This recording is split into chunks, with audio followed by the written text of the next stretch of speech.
Might as well make sure that we are recording. Everybody say hello to the live listeners, all 0 of them so far. Hello, live listeners. What's up, guys? All 0 of them so far. I am not a live person at the moment, so. Are you a dead person? Error opening sound device. Oh, fantastic. Thank you, Audacity. Thank you. Thank you for giving me crap now. And we have a phantom. How's it going, guys? What's up, phantom? That's all you get. That's all you get from me, yeah. We're a lively bunch tonight. I can tell. You guys seem like you have a lot of energy going on. Oh, I'm just semi mad at Phantom because he recommended a damn good game for Nintendo this week, of course, and like, I think it's great, but of course, like I probably would have got it if I was playing. But hey, Justin, you want to turn on your screen share so we can figure out your Audacity real quick? I just attempted to close Audacity, so hang on. Where the hell? God, I cannot find anything on the screen. I hate Windows. Everything can die in a fire. Why don't you turn on your screen share? I can help. I'm working on it. I'm trying to find screen share. I've got a window that just opened up that is taking up my whole screen. Found some malware. Fantastic. Have I mentioned? Go away. I don't care. I hate everything. All right. Wouldn't be a show if we don't have issues 5 minutes before. We were going to be on time this week, too. All right. Screen share.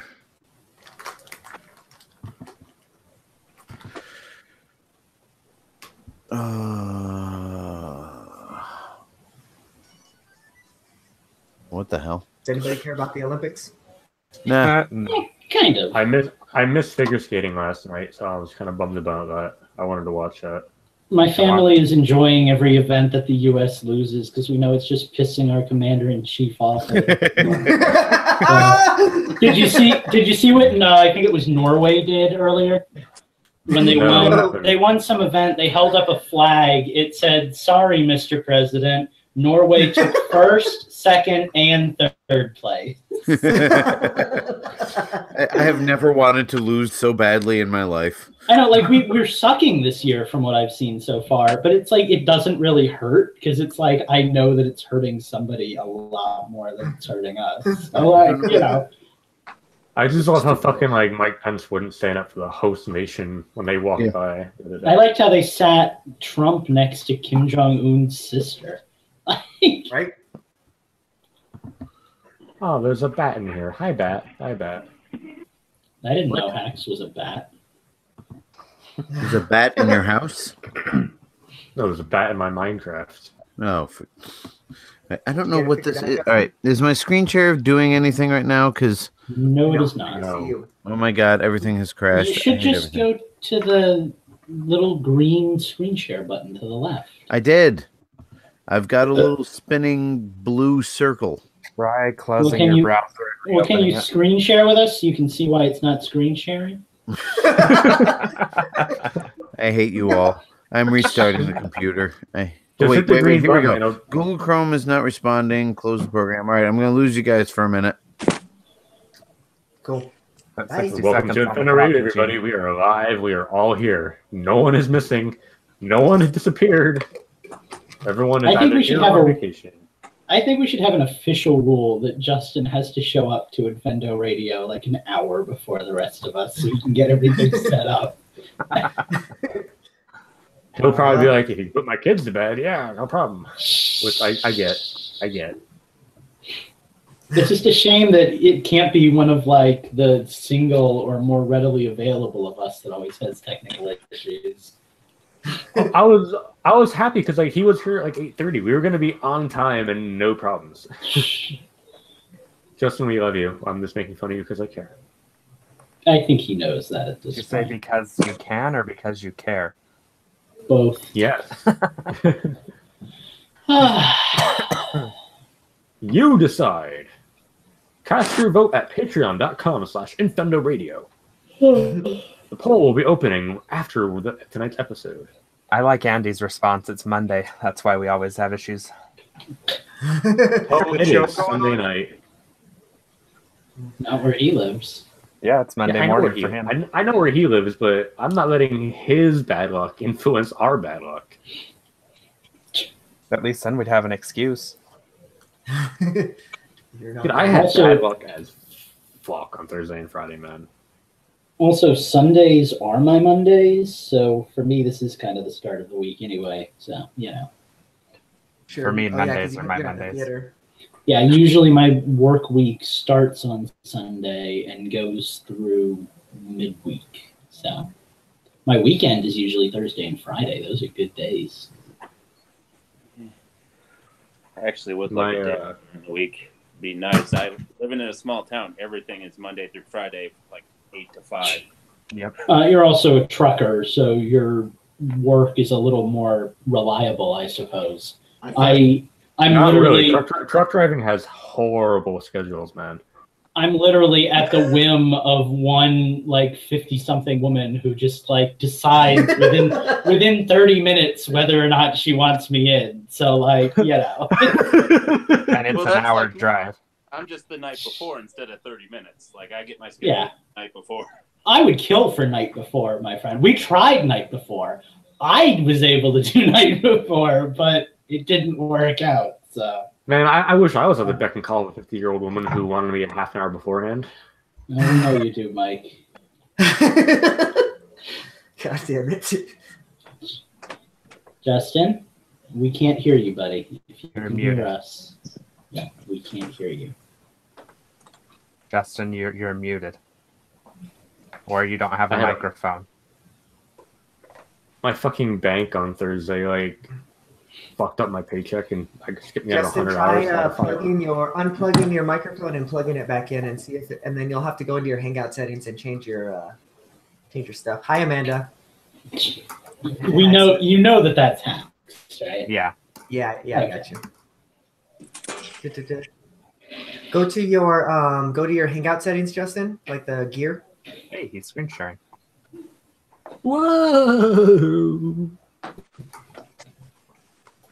Let's look By the way, at my Justin's. golf story is pretty good. Oh, I love Golf Story. I'm so glad you're enjoying it. Love that game. Hangouts. All right. See if you can unmute now. There we go. That's better. Okay, hello? Yay! All right. So that problem is solved. What the hell is this thing and how do I close it? You've got a virus. I'll help you fix it during the week. Oh my god. Are you Well, serious? is that actually a virus, or did they just It's give more. him a It's more. different? It's they just more gave him a new malware. Yeah, it's they more just gave malware. him a It's new probably- search engine that he can't. But it's Yeah. probably one of those ones where it like it just continuously makes that your homepage. So yeah. I feel like if you like spend your whole life on a Mac, it's like living in a plastic bubble away from germs. But then when you do get to a PC, like you're completely unprepared for it. Like I've lived my life on the hard streets of Bill Gates' PC. Like I know how to dodge viruses. But like if you're a Mac user, you're just used to life being nice and simple. Real quick, let's try and get Justin's stuff figured out. So why don't you try and open up Audacity if All you right. have it? Don't I have it open already? Yeah, you're just gonna have to deal with that for the time being, Justin. Just don't open up any more windows. All right, well, I need to Try not to find put any viruses on Google Drive for us. Crap. Huh? I need to find Yeah, please. If you hit the start button on the bottom right or bottom left there, just start typing in Audacity into your keyboard. Oh, how I do not miss the Windows 10 shit like that. I think we'll take our Joy-Cons off of our Switch so we click farther away from the microphone. I don't want to be There we that guy. oh, come on. Oh, speaking of Eugene, was my audio last week okay? I didn't get any complaints from you, so I'm assuming my clicking wasn't bad. Ain't nobody clicking this last week. I loved it.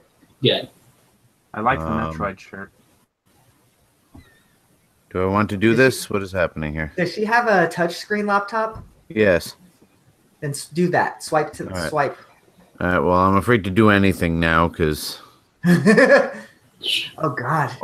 All I did was install Audacity and Voice Meter, and everything just completely fell apart. I didn't have this many problems when I was hacking my Super NES Classic, when I was actually doing something illegal. There you go. Over on the left, there's your app. Click on it.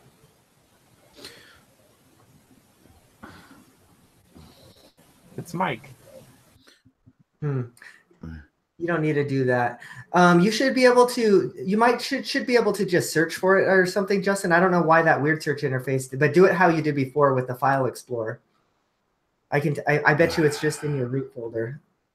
So right next to the Internet Explorer icon, just open up that folder-looking thing. Oh, there we go. Never mind. You got it. He's in it. So many windows. Hello.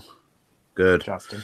All right. All right. Let's sync up without further ado. You'll probably want to turn off your screen share, and then I would for the time being, I would probably not open up very many windows either because you have that malware going on.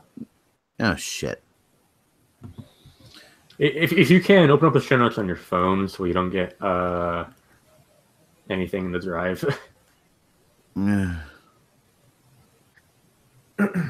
love this double screen of you, Mike. Thank you. It's quality, right? You can't get away from me. Do you know how to turn off your screen share, Justin? Yes, I'm waiting for it. Oh, good. Now I have no video. Just turn your camera back on. It's fine. Well, I mean, at least we have your audio. If worst comes to worst, we can try and figure out how to get that camera back on. But it's gone. Bye. Bye, Justin. Have a good night. Well, shall we clap? You just clicked on the link again. Well, you can tell people click on it. You can tell people click on it. Really? Yep. You can see where their mouse is, where your mouse's cursor is on the document. Bless you. Mike, I want to say Amanda, but that's Hacks. That last chat message you wrote, that's exactly what this show's all about. Welcome to the podcast where the start time is made up and the hosts don't matter. Yeah, that is oddly accurate right now. He knows. He's been a listener for a long time. No, he's the executive producer. We can start whenever he tells us to. I'm waiting for Justin to come back so I can say something completely ridiculous like we've been having a conversation. Yeah, Lucas is just watching his bottom of his screen. I am. I'm watching that bottom. Anyway, that's how I say Christmas. I thought you said washing your bottom, and I was very confused for a second. Why is that sentence I come back on? we kind of planned it that way. All right. We talked very slow until you came back so we could fill it in. All right. Hey, let's get synced up. Let's get the show rolling. We're behind already. So in 3, 2, 1. All right. Justin, where you at? I have no idea. 2:45. I'll take it. Steve, where you at? 53:40. 3:40. Lucas? 30:47. 7 and Mike. 38 minutes and 6 seconds. All right. Eugene, Yo. help. How do I get rid of the switch between apps thing? You won't just, you're going to have to just deal with it because I'll have to show you how to turn that off. Those are default settings on whatever window she's on. You'll have to turn off the tiles bullshit settings. So yeah. My kingdom for a MacBook. You're just going to have to deal with it, big guy. All right. We are going to get rolling. All right. Well, I guess now is as good a time as any. Hello, everybody, and welcome to Infendo Radio. This is episode 429. We are the 11th of March. March? Jesus Christ. We're the 11th of February. I don't know what month we are. We're starting right on time, though. That's always a plus. Steve, how the hell are you doing tonight? Wow, you're starting with me. Awesome. I'm good. I had my dinner. I've laughed at Justin while he's been fighting his computer because this is what I do for a living. Haha. I hate all right. We've got Windows. We've got Justin. He's loving Windows 8.1 or whatever the hell you're on. He's liking that touch screen, the tiles. How are you doing tonight, Justin? Congratulations, by the way. Yeah, Yes, congratulations. Yeah, lots of stuff Justin, going good on. thing. Yes, I just got back from my Disney World vacation. I have no music for you this week because I have no idea how to. I'm using my fiance's computer. By the way, I got engaged while I was in Disney World. I had one sick kid before we went to vacation, another sick kid while we were on vacation, and the first kid got sick again. We got home from vacation. My brain is completely fried. I'm drinking coffee and trying to maintain a tiniest bit of sanity right now. So Okay, it's only I gotta If you would say, like to buy me a MacBook, I would appreciate it. I gotta say, I like how you worked. I went to Disney World. I got engaged. My kids are sick. Into like a string of bullet points. Like, if I could have focused long enough to make any of those bigger than the other, I would have. But right now, I'm just fighting with malware and software that's not working and hardware that's not registering. And I hate PCs. And here we are. The world comes crashing down around Justin. Lucas, are you a Mac or are you a PC? But I am a PC. I was a Mac for 4 years in college. They're fine, but I like my PC, and apparently so does like 90% of the world. So that's a thing. Can't get pirated software on a Mac. Tell you what. Yeah, I just feel like the amount of stuff that I can do and that I can get on my PC makes it worthwhile, especially with all my game design stuff. The program I use is like garbage for Macs, so which is why Hue Adventure is currently PC only. So that's a thing. Nice. Well, Mike, how the hell are you doing tonight? You broke the rules. Eugene, Steve, how you doing? Steve was first. Yeah. He was? Where the fuck Yeah. was Steve? Did Steve say anything? Yeah, Steve said some stuff. he actually said, "Wow, you picked me first. What an Literally. honor!" Those are his actual words. I'm amazed. I was taken aback by Steve saying things, and I'm building a wall in Minecraft, and I was debating me. I'm doing good. I had a great weekend as well. I didn't get engaged or sick, but I bought a Jigglypuff plushie and a Jigglypuff pillow. So I mean, I am fucking sitting pretty. But yeah, I'm living, and I have a quick announcement to make for everyone who's listening. This is my last month on Infendo. I am leaving at the end of the month. I have plenty of reasons for them. The main reason is being that I am now nearing the end of my schooling career, and I now need to focus entirely on my professional veterinary career, and getting a job would be amazing. And that would mean I need to devote less time to Infendo. Unfortunately, it means I'll still be here for a Let's Play or two with Lucas, because that's my buddy, and I'll still follow the stream and everything. But 2 more weeks of me after this week, and then I'm gonna have to hit the save and quit button. Don't forget to save your game before you do. There's always a seat ready for you, Mike. We know you're going to come back here every once in a while. Show us how to actually play Dragon Ball and Pokemon and all that fun stuff. But we're definitely going to miss you for sure. Yeah, I'll miss you guys. We've been having this conversation for like 2 weeks now, so we've kind of said all we can say to the guy. Like he knows how we feel and everything. That might be kind of new for you guys, but we've kind of been preparing for it since like the beginning of the month. So yeah. But that being said, we're not trying to find a new number 5. I'm not saying that to be like, hey guys, no one else can be on the show. But at the moment, Infendo's not trying to keep it a Five Guy burger and fry kind of hot doggy joint. We're just I trying like Five Guys. That's a good restaurant. Yeah, no, go ahead. we're happy with what we've got, and we're gonna miss Mike, but we're not gonna be like looking to find some kind of immediate replacement or anything like that. We think a 4-man show will work just fine. Honestly, I think some of our best shows have been 4-man shows.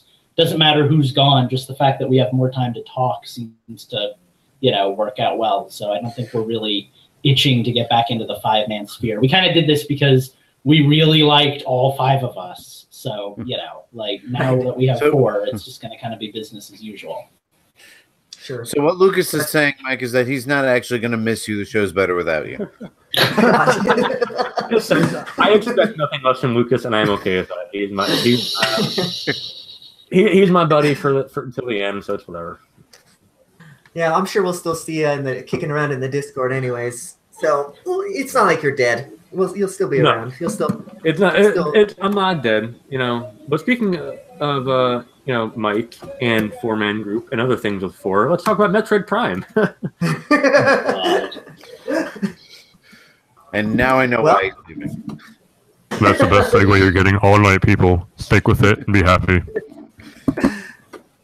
Well, why don't you take us? Since you've got this news item, so you're up. You ruined my segue. Namco Bandai, Bandai Namco, Bankai, Banco, whatever, however you want to call them, the Tekken people, I refer to them as, have been pegged by Eurogamer and confirmed by Eurogamer to be the studio that is behind the curtain for Metroid Prime 4. And that has a lot of people clamoring, including me, because that's a really fucking amazing studio. I mean, I love Tekken. And Bandai Namco did a hell of a good job on Smash and everything. So I feel like they are a great team to be working with Nintendo on something so critical as a Metroid franchise game. Initially, the report was Bandai Namco Singapore, was working on the Metroid game, and back they were comprised of a team of people who were part of the then canceled Star Wars 1313. And that game looked pretty fucking good from all the design, artwork, and stuff. Obviously, the game never got much farther than that. But that looked like a really awesome game, so we were all excited for that. And then all of a sudden, they decided to jump in again and say that now Bandai Namco Japan will be spearheading it, and Singapore will have a small bit of influence on it while they work on another Switch title. Didn't say what it was, and we still have no information on Metroid Prime 4 itself.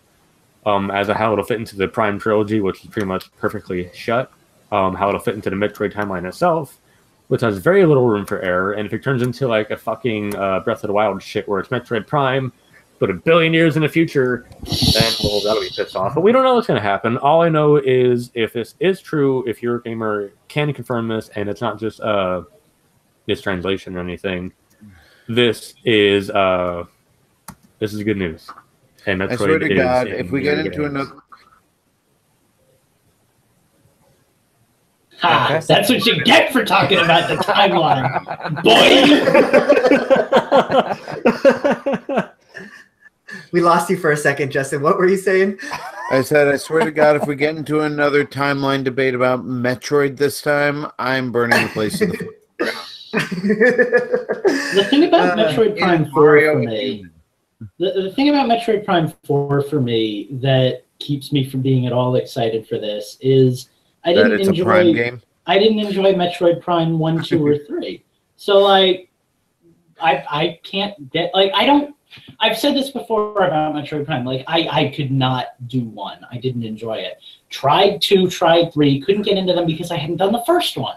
And it's a chain for me of not being able to play these games because now 4 is out. But even if it's like a completely independent game, I don't need to know anything from the first 3 games. I can't just start at 4. Like I need to start at 1, and I don't like 1, so I'm out.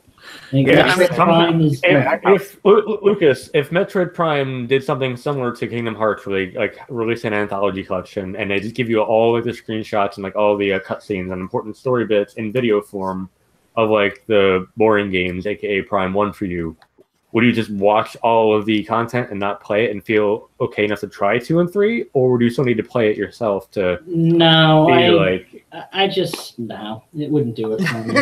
It's a game I need to play, and it's a game I'm probably never going to play. So Sure. Honestly, the biggest thing about this news that strikes me is that number one, it's made by going to be made by Bandai Namco. Number two, what the fuck is Retro doing then? I swear to God, if they give us another Donkey Kong Country Returns Yeah. game, I'm going to be upset. I will too. And Yeah, this is for coming sure. from the guy that loves Donkey Kong. And see, I've loved their Donkey Kong Country games, so I would be fine with that. But yeah, I mean, I love Metroid. I grew up on the Metroid franchise, but I've always considered the 2D ones to be superior. Yeah. I've had at least 2, if not 3, no, at least 3 false starts on Metroid Prime where I've played it, gotten several hours into it, and then just kind of completely lost interest in it. Yeah. So Metroid Prime 4 does nothing. Yet?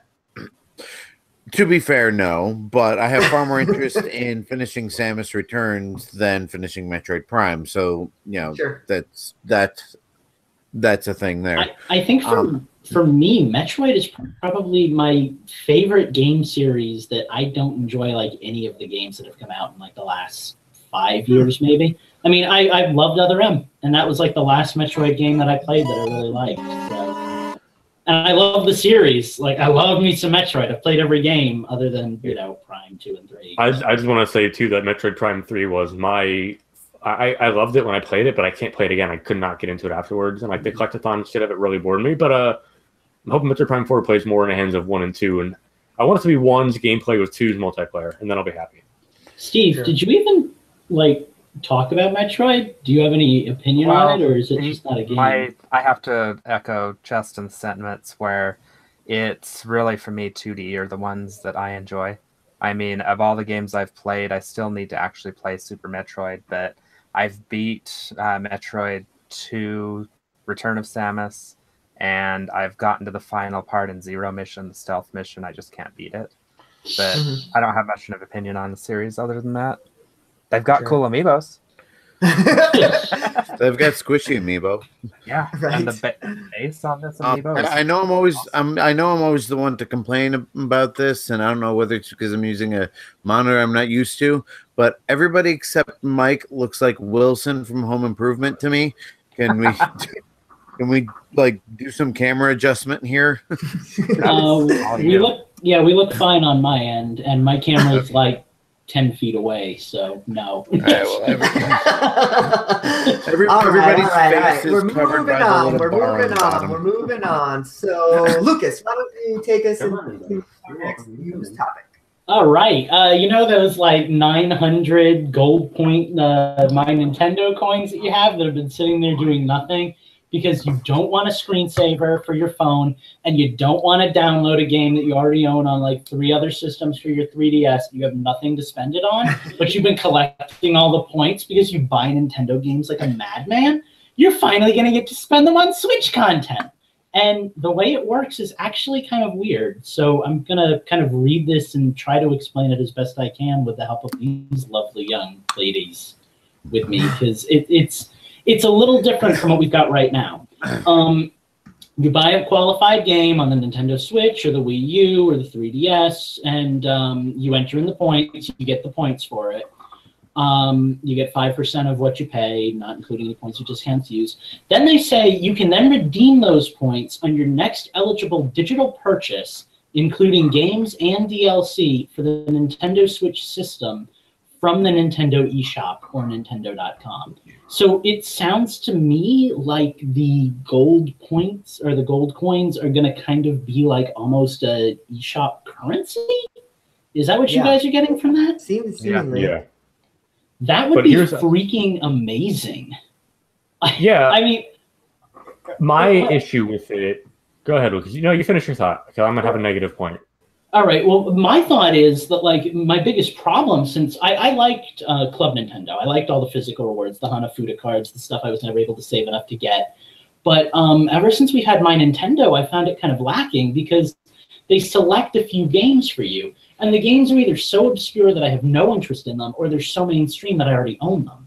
So I've almost never been able to use my points for anything. If I could just go onto the shop and like spend some cash and maybe save $5 on a game I want to buy, like that would be a good way to get some games. That's kind of what I've been hoping for all this time, is that, you know, kind of like the way the Wii U whatever they called exactly. The it was like 10%. Like yeah. Every I was just going to bring that up. Yeah, all the eShop money you spend, you get 10% back that you can spend on anything in the eShop, and that was like that. That was an amazing benefit program that I, you know, was really hoping my Nintendo would adopt.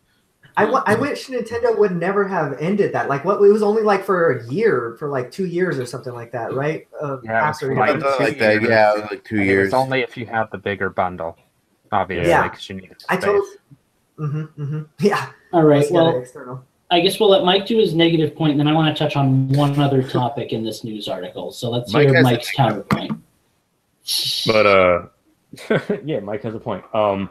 First of all, what I want to say is for anyone who still wants to use my Nintendo or Club Nintendo, the Super Smash Bros. For Wii U has a Club Nintendo code that expires in November of this year. So Nintendo, let us use that. I want those points.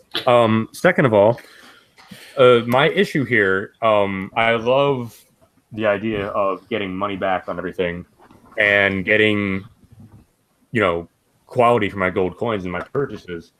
But it seems to only be like a really good idea in like everywhere but America, because United Kingdom was like, oh hey, you buy stuff and you get coins back, and you can just use them as eShop currency. What America says in their tweet, in their picture, and in their description from the website. Oh god, I'm doing the Trump hand now. Oh god, let's hide that. What they're saying is you can use your points for select digital purchases. So whatever the fuck they want to sell you that month, like everything else, like on the Wii U and 3DS that they already have, like, oh, and I went on a tweet rampage, like, oh, you want to spend your gold coins on some games? Well, this month we'll let you buy, you can buy Uno, you can buy fucking that ball throwing 3 of a kind game, you can buy that. NBA Playgrounds, you can buy that for 50% off if you use 500 gold coins. Like, that's the kind of shit I'm expecting from this, because it's select, you can't use it for whatever, unless there's some kind of weird discrepancy between the way both companies talked about it, and they're both the same way of like digital purchases of being like a select chosen few. That's a problem. If America is going to do the whole, okay, it's money, use it on whatever, that's great. But Nintendo needs to elaborate on why it's different. It might have something to do, and maybe this is going to be for everyone, I don't know, and this is purely speculative. We have another We're going overboard. We have another bit to talk about too. Okay, real quick. It might be speculative here, but maybe it just has something to do with like the legality of them handing out discounts for games that they aren't like publishing or something. Maybe they'll have an easier time. That had something to do with it. Maybe they'll have an easier time giving discounts on like Nintendo published games, but for like small indie games, like that's not an option. So that's what they mean by select. I don't know. The second point, and this is real quick, like half a minute here, guys, but you've probably seen the graphic going around already, the European one, that you're going to be saving more money if you wait to redeem your physical Switch games when the new system comes over in March. I have the European one here, so it's not really relevant to most of you who listen to us, but just know that apparently you're going to be just know that apparently you're going to be saving more money if you wait another like month or so to redeem your physical cartridges. So if you haven't yet and you're about to jump on that bandwagon, maybe wait till the new system rolls out.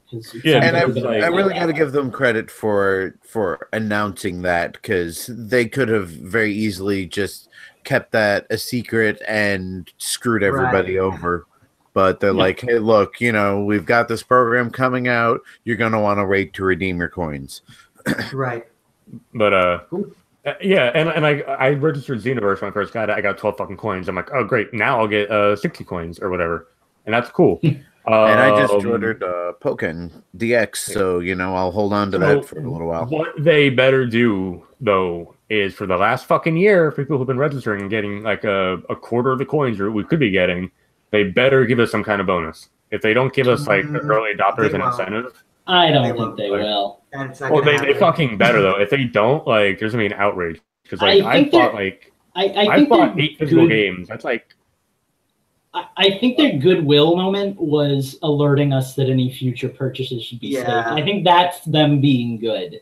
I don't think we're going to get any kind of special prizes for being early adopters. Until we bitch and get another ambassador program, you never know.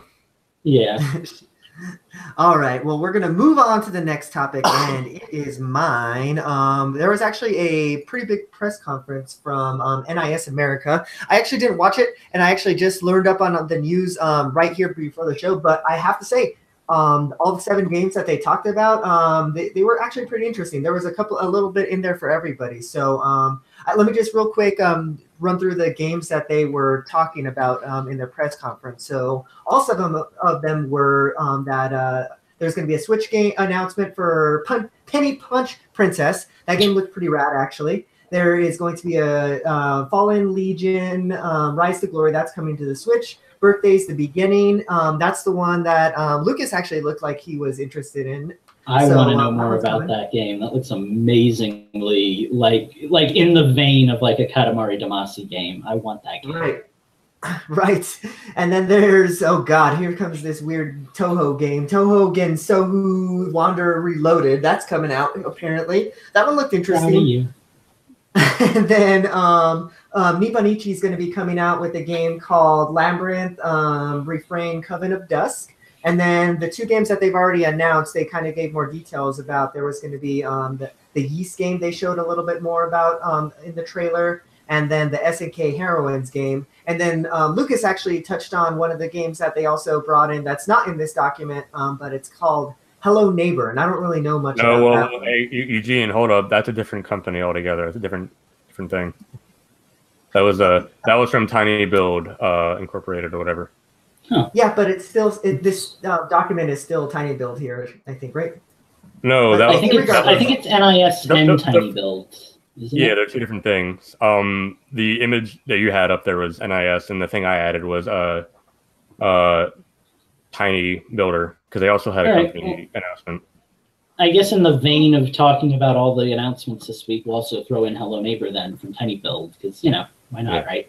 For those of you who watch like gamers on YouTube, you've probably already seen it. It's just kind of a little puzzle / kind of horror jump scare game. It's interesting, but I don't know. We've talked privately about this. I have some qualms with it because the last build I saw from a couple of months ago was like very buggy and early in development.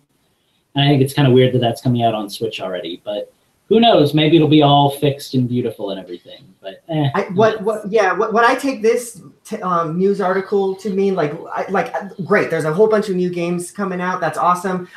Not really everything is for me, but it looks like people are like jumping right the hell on the Switch bandwagon, right? Like they're trying to get any and everything on the Switch, which is great for us, So I mean, I'm not going to complain about more games, even if it's something that I don't care about, But yeah, it's awesome. There's a ton of indie titles coming. Steve, I'm gonna look over to you because you seem to be our indie guide. Is any of this stuff seem interesting at all to you?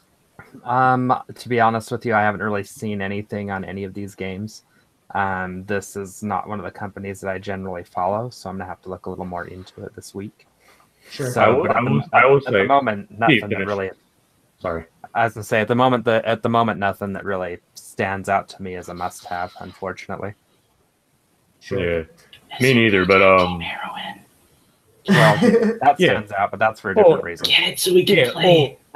That's NIS. NIS definitely had the better of the 2 announcements, but NIS is a bit of a bigger company than Tiny Build, obviously. But in terms of Tiny Build, like all of their games seem very like theme early access, like basic kind of games. Like Hello Neighbor is not an exception of any kind in terms of the games they announced, and it's fucking $40 for some reason instead of 15 of all the other games that are coming out. But like one game here called Cluster Truck is literally the floor is lava, but you're jumping over moving trucks that jump around like idiots and stuff. They can't drive very well. You have to jump from truck to truck so you don't die.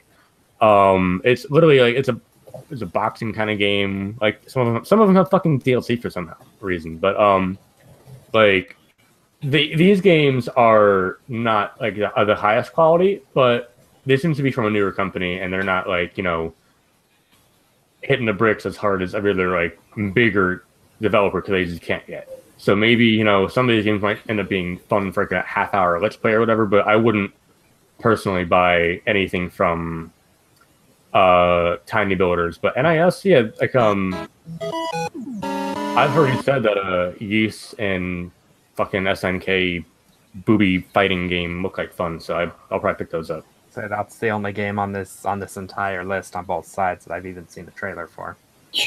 Sure. Yeah. Cool. All right. Well, let's talk about some other game or another game that got announced that we don't really know much about. Steve, why don't you take us to our next one? So, and I think we covered part of this on last week's show, but it did come out that there is a game called Mario Kart Tour coming out. That's going to be a mobile game. It's developed by, is it DNA? I think you can say that. They actually tweeted out this week sometime, that it's going to be free to start. So a lot of people are speculating what that means is it's going to be kind of like what they did with Super Mario Run, where you'll get, so many tracks or courses or, however they're structuring their levels. You'll get so much of that for free, and then you can buy the rest of the game for, however much more. Yeah. I'll buy it. I mean, even if it's just a little, turn your phone type deal to steer, I'll still get it just because it's Mario Kart and it'll be good if it's done by Nintendo. And Mario Run was really good. I gotta say that, I feel like it being free to start is barely even news because it's a mobile app. Of course, it's gonna be free to start. I think besides, am I the only one? The free to start program, I just feel that I'm just not a fan of it. I would rather them come right out and say, "Hey, here's a $5 game and everything's included." Well, of course, and that's what they did with Mario Run. Really, yeah. I mean, you got a free demo, but the actual game was just one game. But no, I'm predicting it's going to be more like what they did with Fire Emblem. Honestly, I think it's going to be like, hey, pay $5 and you can get this and this and that. I don't want it to be like that, but that's usually what I get when I hear free to start. I'm hopeful that it's going to be more like Mario Run because I think that was a much more Nintendo way of doing a mobile app. Right. But I don't know. It's too bad there was so much bitching about it because really for $10 that was a good. I don't think people really understood what the point of that was. It was to keep people from feeling forced into microtransactions. But it is what it is, kind of deal. I mean, hopefully this one is good because I've got that addictive personality where I just stay away from apps if they're like that because I know that I'll buy too much into them. So, I avoid microtransaction games if I can help it. I just hope it's legitimately free to start and it doesn't become pay to win. Because those are the ones I have the issue with. Yeah. I think it's free to start, not free to play. There's a difference. Right. Free to start is like Mario Run. Free to play is like Pokemon Duel or Animal Crossing. Okay. Or you can play a game without paying anything, and then fucking if you want to get the cool shit early, drop $5. I think Steve's got a good idea with that. I think it'll probably be you get 4 free tracks, and if you want the other 8, then you gotta pay $10 or something. Right. Yeah, and I would fucking do that in a heartbeat because it's Mario Kart, and I know for a fact that has a lot more longevity than Mario Run. And Mario Run is a great game. I didn't pay for the full version, but what I played, I had fun with, and I know it was a good game because everyone I talked to had fun with it. But Mario Kart, dude, that's gonna have a lot more traction behind it. So how are they gonna tie our friends to this? I mean, because now that Mitomo's gone, it's a lot harder to tie friends to it. Or now that Mitomo's gone. Yeah, I mean, you can the Nintendo linked to every other Nintendo app. You can add friends from Mitomo or Mario Run. I'd imagine all that would be linked by now. Absolutely. Yeah, and if you go ahead. Oh, I want to pose an entirely new question before we run out of time, but I don't want to interrupt your mid-stream. No, I was gonna say you can literally connect every Justin said your Switch, your 3DS, everything to your My Nintendo app. So it won't be very hard to get friends from there to cross over if they have that functionality implemented into it. Why not just like Twitter and Facebook too? Like that's a thing. Yeah. Okay, so real quick, we've been talking a lot about this app, but we haven't talked yet about the fact that like Mario 8 was a fantastic Mario Kart game that spanned 2 generations, has the most tracks, most playable characters, blah blah blah blah blah. Like it's not going to be Mario Kart 9, and it's not supposed to be. But does a mobile app Mario Kart do much for you? I understand that it's a little more accessible than like a Switch game, but the Switch is already a portable system. So it's not like this is a niche that we desperately need filled. Like, it'd be nice to take my phone out at work and play Mario Kart instead of having to like carry a Switch. That was my first thought. Was if I can get on my phone while But like Mario Kart 8, even though it's an old game now and we're all probably pretty tired of it, it's a really solid Mario Party game. Like I don't know if an app is really gonna Mario Kart game. I don't know if an app is really gonna. Mario Kart is a pretty solid Mario Party game. I don't know if an app is really gonna solve that problem. You know, I'm going to interrupt for a minute because I think we need to remember that a lot of these mobile apps are not really for us, the hardcore, devoted by every Nintendo product fans. Nintendo's come right out and said they're using this mobile division to generate interest in their other products. So, like, I think this Mario Kart would be like just to remind lapsed Nintendo players that this franchise still exists. It's still Can I jump off really that real popular. quick? More of it. Here it is on the Switch. Yeah. Go ahead, Mike. Before I hang up, I want to jump off that. They can use it to attract interest in their main like console franchises. So like, why not? I think one of us mentioned this last week too. Why not make Mario Kart Tour the F-Zero AX of like F-Zero GX, and like have Mario Kart Tour like have some kind of connectability and functionality with Mario Kart 9? Like, that'll be something. At least have a damn ad for Mario Kart 8 in there. Yeah, I mean, use it as a Trojan horse to let people know, hey, you've been enjoying this Mario Kart, mobile app for 3 months. Guess what? There's a brand new Mario Kart game coming out only on Nintendo Switch, and here's how you get it. Right. And for the rest of us, it's just kind of like, hey, here's a free Mario Kart you can keep in your pocket if you don't want to carry your Switch with you. Right. Maybe they'll have some advertisements for Labo in there as well. Justin, why don't you take us to our next news topic? God. All right. That was forced. Yeah. That was more forced I'm than just trying to keep. We're already 2 minutes past timer time, so let's go. All right. So let's see. The last show I was on was right after the Labo announcement, correct? Sure, why not?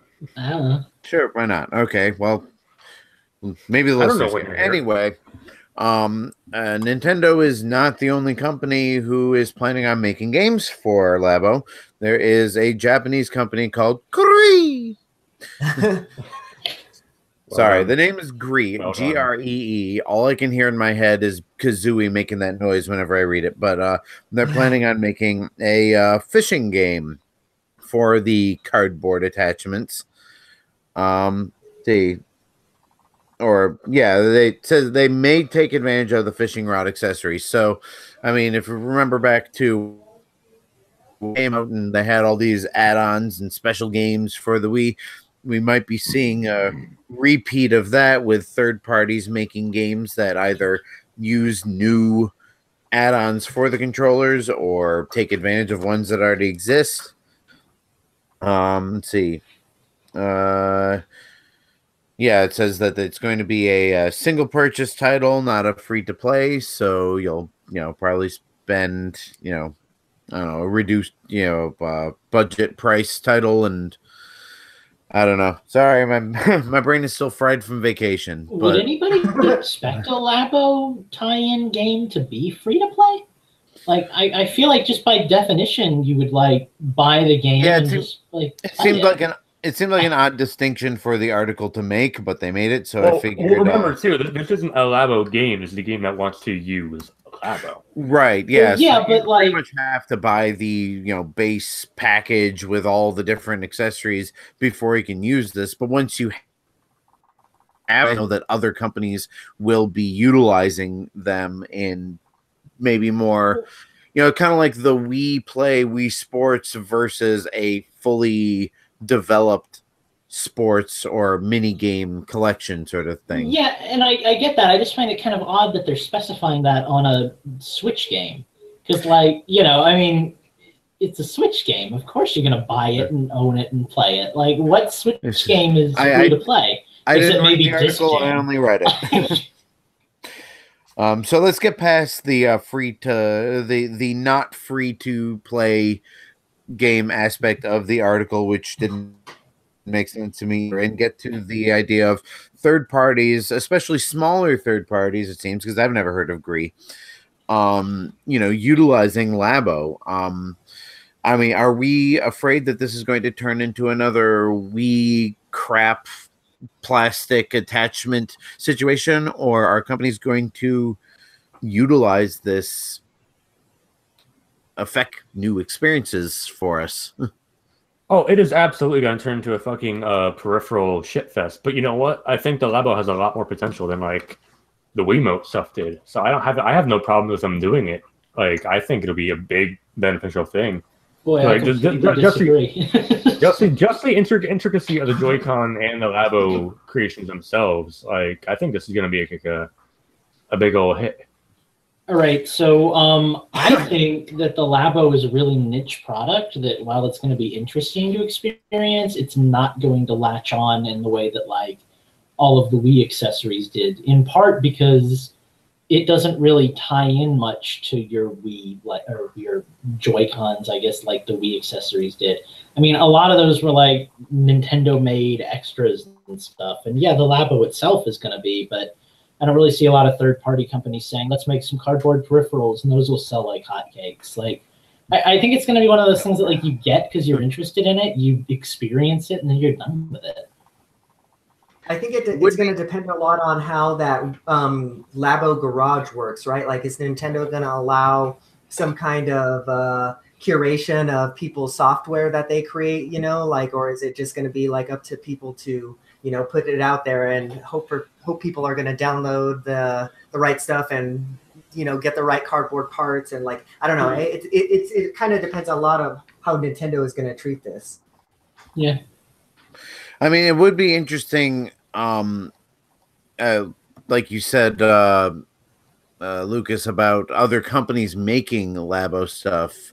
It would be interesting to see if we see the market filled with basically third-party knockoffs of Labo devices, accessories, whatever you want to call them. Well, it seems like a cheap, easy way to get into the peripheral market. I mean, hey, buy our cardboard kit for $40 and make your own bug that moves around with a Joy-Con. Right. Cool. Can we get a Switch version of Cootie?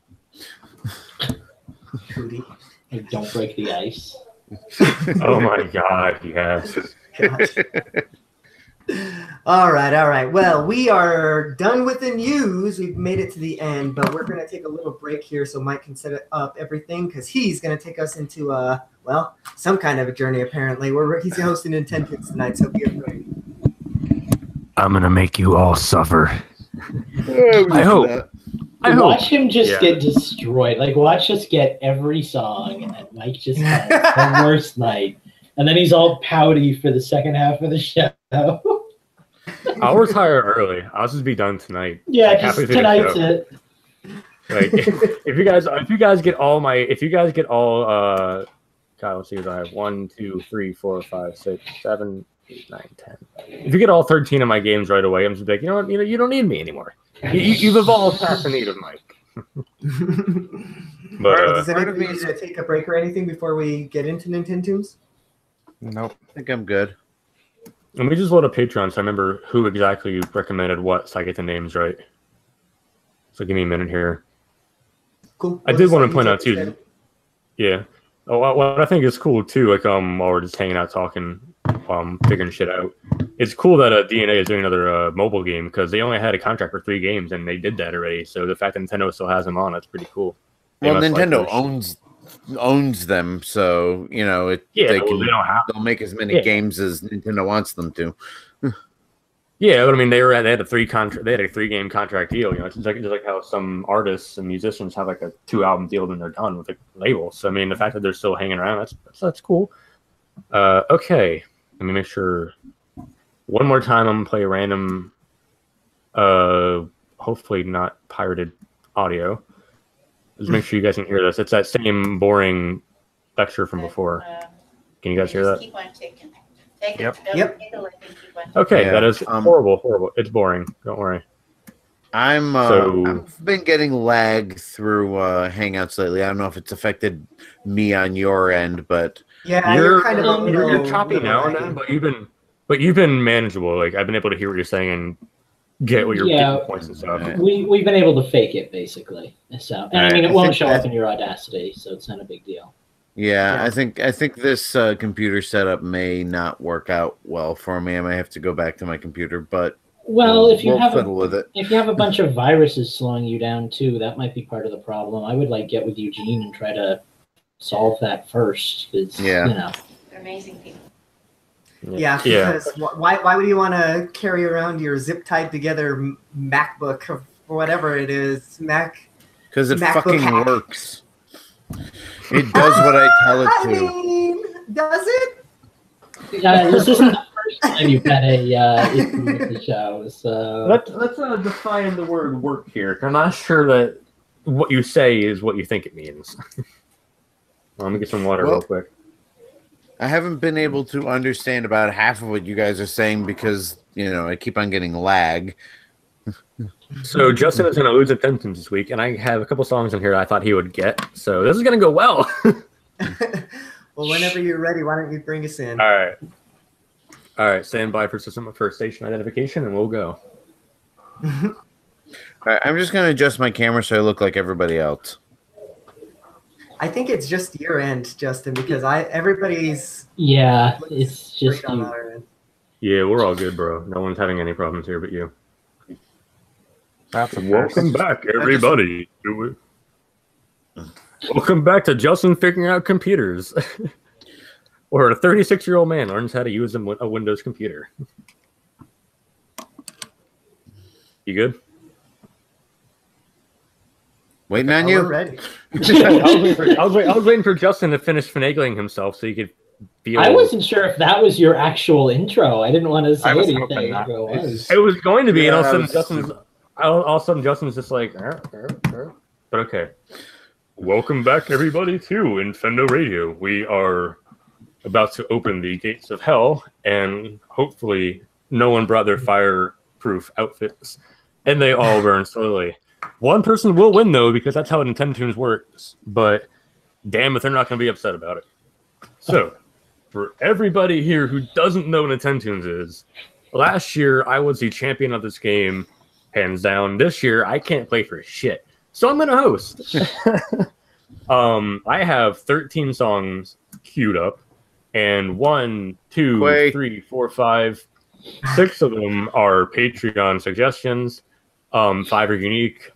Corky Dog, again, recommended 2. So he will be our tiebreaker game if we come to one, because there will be no ties this week. And I will not be pitying you guys and sharing points between 2 people. If you guess the wrong title or an incomplete title, someone can jump in and get it, and they get the point. That's how I'm rolling. Y'all can fight it out, but I'm salty. I'm very, very salty. So we're going into hell. But fantastic. If we're all ready to go, we can go. After I open up my Nintendo folder, we shall start off with the Patreon suggestion from. Let's go with Phantom right away because I like the suggestion. And here we go. Okay. Everybody, click on Mike's face. I like that Justin is the official face clicker reminder. It's not usually me, but it is always you every week. 1 second while my VLC Media Player unfreezes. It's like not liking the fact that I'm playing. Oh, is your PC not working right? That's a shame. I deserve that. Well, there's a Oh, pinch does of your salt. PC not cost $1,600? That's a shame. Well, you get what you pay for, bitch. I You deserve that. say It's that. okay. But right now you're using a PC because your Mac is a bulky piece of crap. So, you know. Well, that's because okay. Let's try a different song. That's not gonna work. Are we playing music yet? Eugene, edit this out. Please. This worked 2 hours Eugene, ago. I might edit need- this at the end of the episode. Eugene's show notes are just fire all these bitches. Eugene, do whatever we say. Okay, so here's my backup plan. I'm going to go back to the website where I found all the stuff and just play it from there. Okay. Because fucking VLC Media Player worked great 2 hours ago. Now it's like, hey, you want me to work? Yeah, fuck that shit. Do you have any other media players, like Windows Media Player? I might. I've never used it before, but it might. You can try right-clicking and doing that. Sometimes I have to use one over the other. I think Groove Music comes standard, too. That Oh, works pretty Groove well. is awful. Don't use Groove. It works fine. Not for Don't me. use Groove. Got it. Okay. Although it might work better than VLC at the moment. Open with Windows Media Player. Here we go. Now I got to open Windows Media Player. So, how's everyone doing tonight? Y'all good? Well, I'm hoping I get to play some Nintendo soon, but we'll see how that goes. While we're waiting here, Yeah. can I ask Justin a technical question about video games? It's Nintendo related. Okay, whatever. Have you ever played Skyrim with your Joy-Cons detached from the system? If I did, it was briefly, very early on, but mostly I either use the Pro Controller or play it, handheld like a Game Boy. If you didn't use the handheld, did you notice any considerable lag? Because I'm getting a lot of input lag and flat out not that's weird. recognizing me. Yeah. I haven't had a problem with input lag on the Pro Okay. Controller. Oh, So, And again, when I was on the Nothing- plane, I was using. it's cool, Go ahead. Justin. nothing wants to work all of a sudden because my life is hell. So now I'm going to go from the website I got the music from. So hopefully you can hear this. Oh, we can't. This sucks. This is a Okay, game? Yeah, here's the actual track.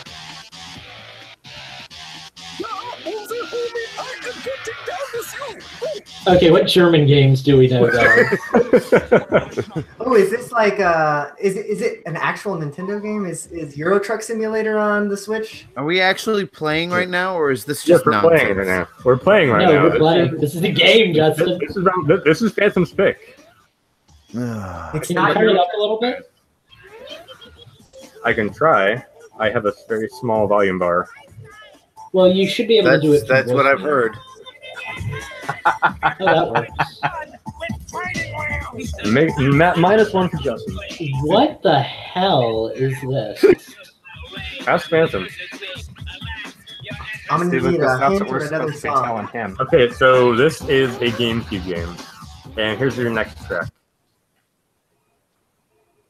No, this is ridiculous. How can I be expected to rule the world when I'm surrounded by such malcontented sycophants? It means idiot, you idiot! Wow, this is a very this like- educated game. Reminds me of Is this- Skylanders, Is actually. this South This is a Park? Spyro game? This is neither Spyro nor South Park. This is a GameCube game, so wouldn't be Skylanders, but it could be Spyro, but it's not. Let me pull Beyond- up the developer real quick. I had all this stuff, but now I don't.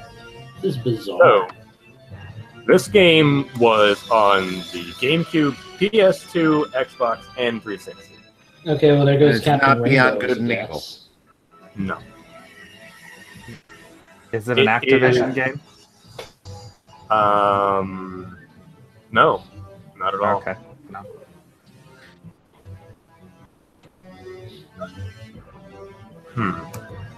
You guys want another track? I'll Let's have take another track. Sure. Sure, why not? And welcome to Casa de Evil. Is this like Power Rangers? No.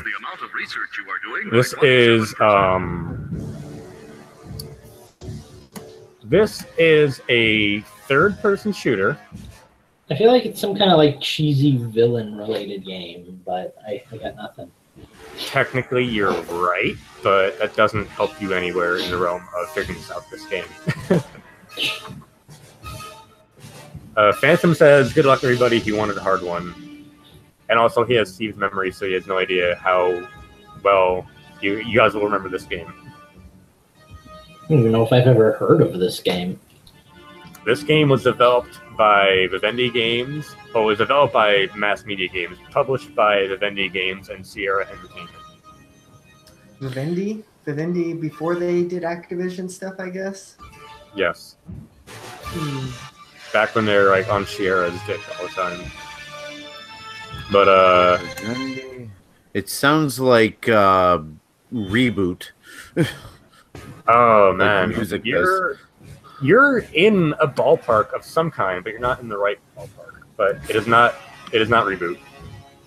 Well, I know it's not, but the music reminded me so much of like Megabyte's theme or something. I definitely don't think I'm gonna get this one. It's not ringing. Yeah, me neither.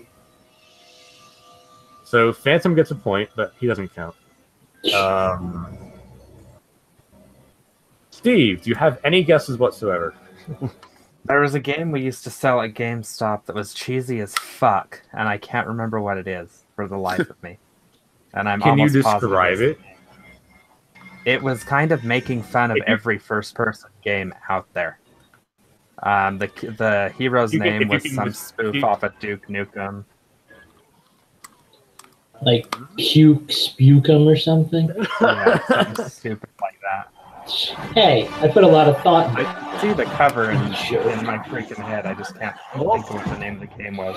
The name Eugene, of, I know you've seen it. The name of the main character is not any spin-off of Duke Nukem. The character's name is Glitch, and the game is called Metal Arms: Glitch in the System. Nope, that actually wasn't what I was thinking of. Never heard of it. And I see what you mean by I wasn't far off by Reboot. Yeah. It was a good game. I liked it. I played it for like a little bit, but it was fun. So, All right, no points. I am very happy. I'm not keeping score. Phantom came through for me, so there's that. So, game number 2. By the way, Wait, Justin, are we you're not already? allowed to take vacation anymore. We didn't have a scorekeeper. Lucas did it. I like how you just sorry. say we didn't have a scorekeeper. Lucas did it. Like I Yeah, don't do a David what job. is contradictory about those statements? We're continuing the trend of last week of people forgetting about Lucas, apparently. So, game number 2. The score is 0. Let's go. Is this a you game or a Corky Dog game? This is a me game. Oh my god, it sounds like Donkey Kong, but I know it's It not. does, doesn't it? That's what I was thinking.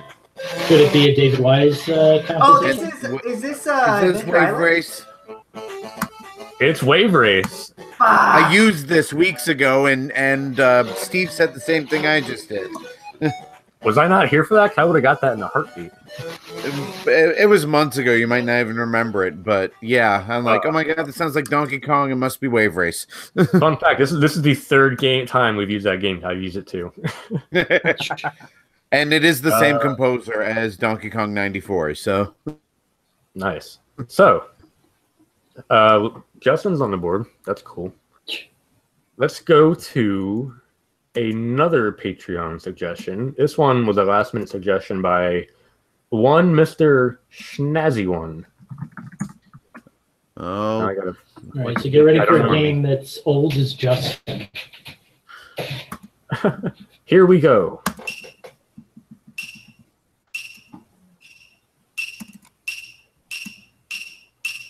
Ramasa?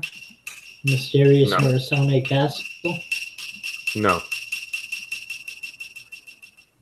Is this that? I don't know. That was a title screen. It was nothing. It was just a thing. Oh, Is this that Is Mystical this- Ninja game? Fuck, I was Demon just about to Warrior? say that. Is this Goemon? Get the name right and I'll give you a point. I'm not being... Goemon Mystical Ninja, Legend of the Goemon. Mystical Ninja. Who said Goemon 2? None of I us? said Goemon. I Eugene. heard someone say the word 2. Well, you know what?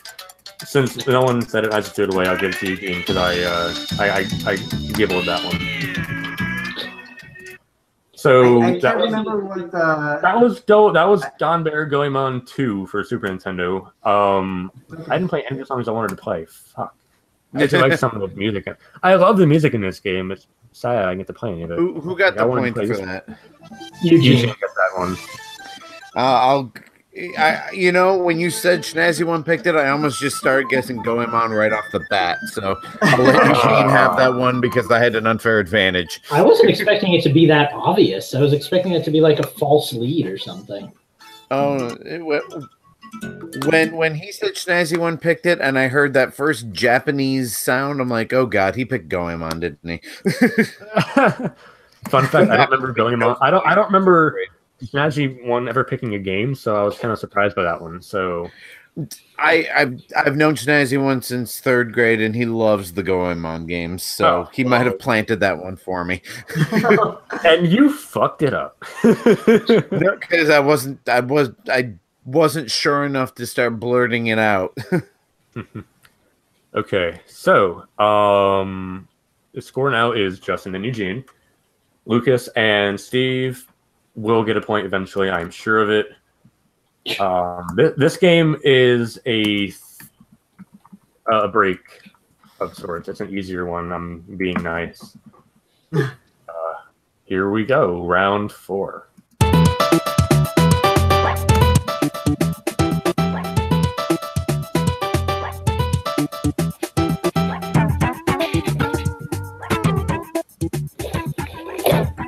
Yeah, this is so much easier than the 2 we got right off the bat. I almost want to say turtles of some sort, but I don't think it is. What'd you say? I almost want to say like Ninja Turtles of some sort, but I don't think it is. It's not. This isn't going to be like Michael Jackson's Moonwalk, is it? No. I guess so. That was a Sega game. I doubt it. It was on Super I don't know Nintendo. these things. Moonwalker? No, that was published by Sega. Well, whatever. I played it on Sega anyway. I wouldn't care. What other songs I want to play off this one?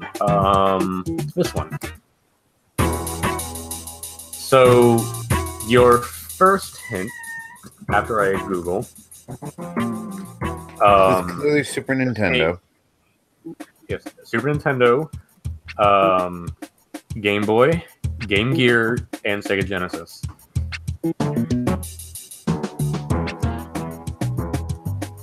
So this is definitely a multi-platform video game. Did we get console yet?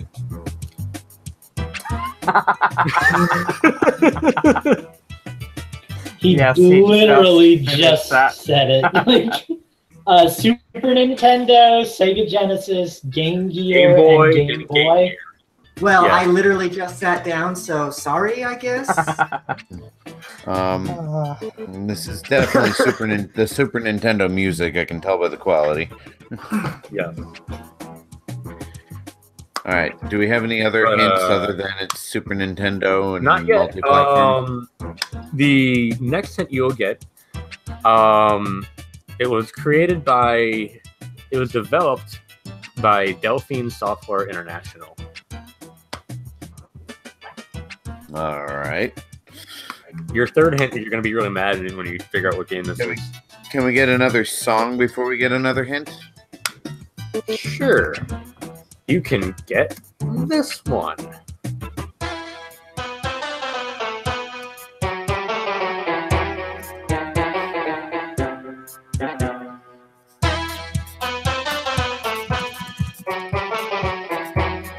Your next hint, it was pub. What? I was gonna say this sounds like a Banjo Kazooie or Grant Kirkhope score. I wouldn't know about that, but it was published by Electronic Arts, Ocean Software, THQ, and Black Pearl Software.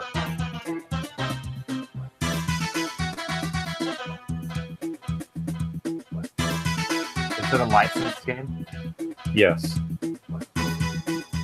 Is it Pirates of the Caribbean? No. No. Wait, too late. My bad. That was Game Boy Advance. Yeah. Unless it's based off of the amusement park ride.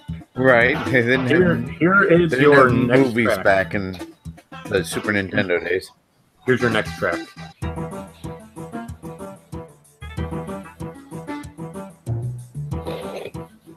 How's the volume? Is the volume all right? Yeah, it's okay. I think this game's going to be too old for me. I don't really... Lucas, it's not. It's really not. Really? Your next hint, we briefly mentioned this show off air before we went online. Huh.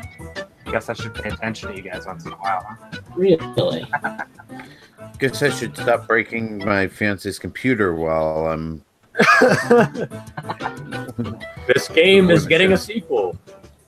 Oh, it's Shaq Fu. Fu. I Did, heard Lucas before Steve jumped in. Did Eugene fall asleep? No, I'm here.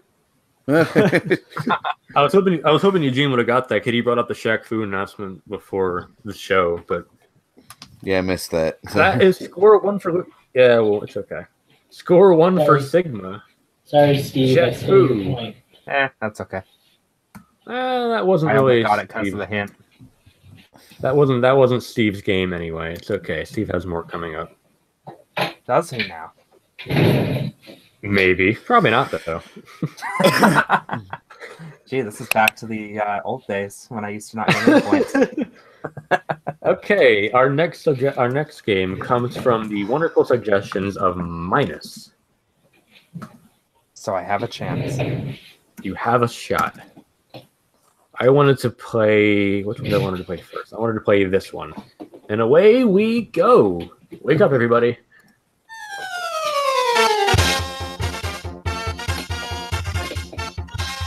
So it's not Indiana Jones. No, but it sounds an awful lot like it. Is it Playmates? It is not Playmates. It is a Super Nintendo game though. That much is obvious. Yeah. Does it have clay in the title? No. The box All right. art in this game is really fucking awesome.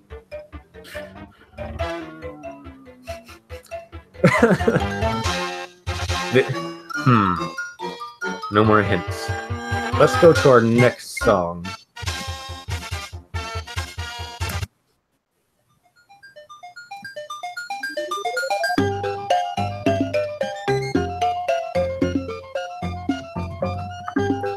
Not Castle of Illusion, is it? No.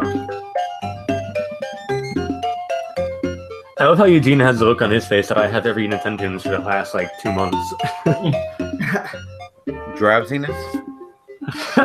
Yes. Drowsiness and zero lack of immediate desire to play. Zero lack of desire? Yes. Wouldn't that be a double? So your next, no, your next hint is this game was published by Irem America. I don't know what they're known for, but they made this game. And Wow, I'll there give were you a your lot of obscure and unknown publishers and developers back then. yeah. I'll give you your Before they third all- title, your third track. Here Before we they all go. got bought up by EA and Activision, Right. or run out of business. Oh, that was a short track. My bad. Here's your next one.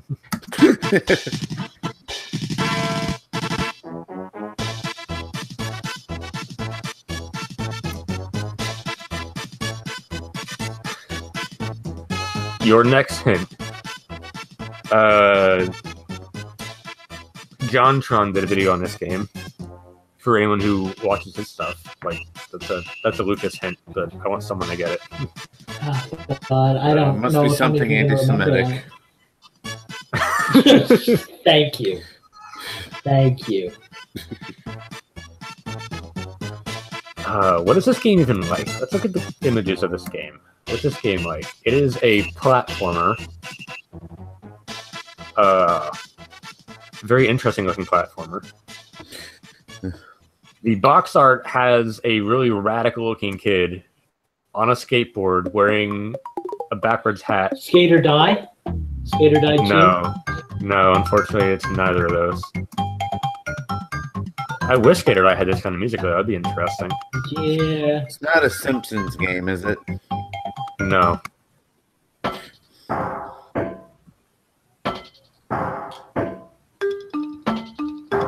Your final hint before I run out of game suggestions, hints and stuff, because this game is getting nowhere.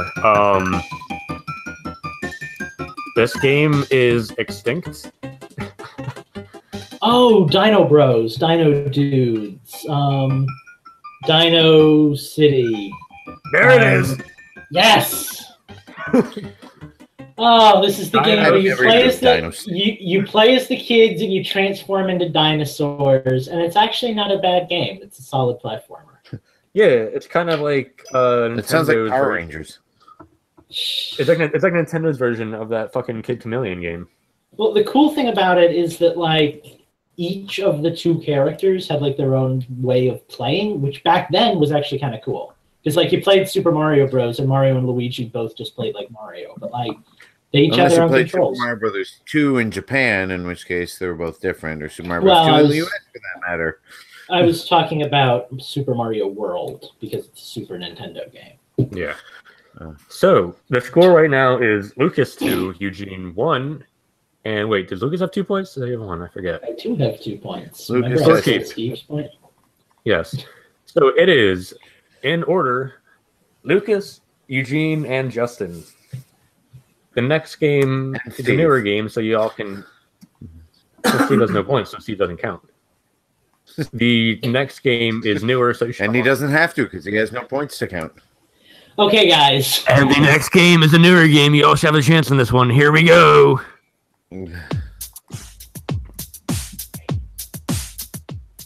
Trip to the Necrodancer. There it is. Wow. I have that soundtrack. That felt like a very Steve. Of course you do. That felt like a very Steve choice. Thank you, Mike.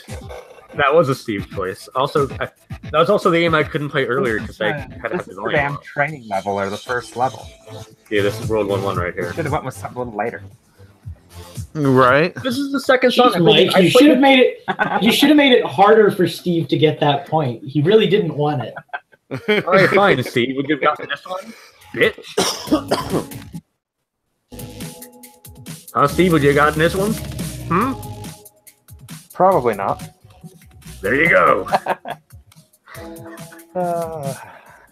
And Steve gets an ungrateful point. Yes, he does. The salt is thick in this episode. Let's go to our next Patreon pick. This one shall come from Corky Dog, one of his games. I'm not playing both of them yet. Might not play, well, I'll play both of them because we're not going to have a tiebreaker more than likely. But here is his first game. Which track do I want to play? Let's play... no, let's not play that one. Let's play this one. Oh, Mario and Luigi Superstar Saga? No. No. I like how the juices are flowing already, but no. Sounds a lot like It's not Cactus. Mario RPG, then, is it? It is not a Mario game at all. I just like that it's not like an 8-bit sound font. Good job, Corky Dog. This game is obviously Super Nintendo. It is an RPG. I like how almost every game you've picked so far has been on the system that you didn't have or didn't get much playtime out of. Everyone wanted to fucking recommend Super Nintendo games. I had no choice in the matter. Let's play this track. And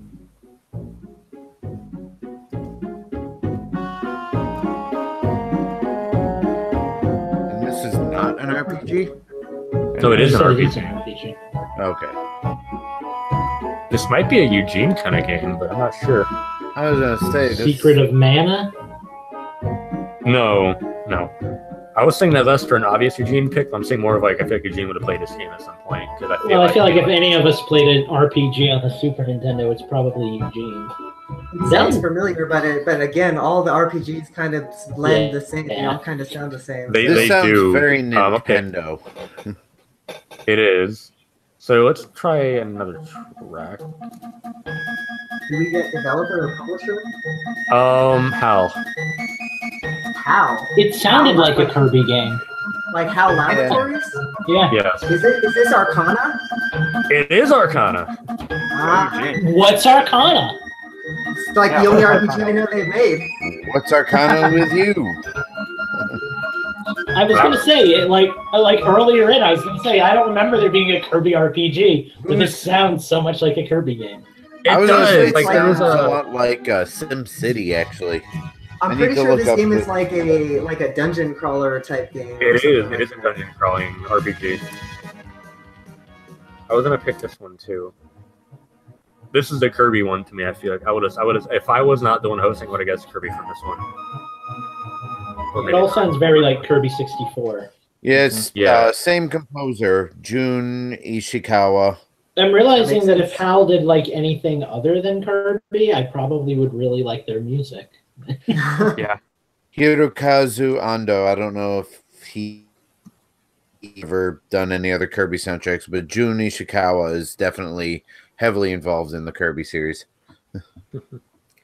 Okay, the next track I'm going to play comes from a YouTube video. Please don't be any ads. Please no Trojan ads. No more of that shit. So hopefully no one heard that. This is my game. There's gonna be a lightning round, pretty much. I have 2 tracks, and I don't want to play either one. Well, the second one. I want to play the first one. You need to guess the exact title on this one. And here we go.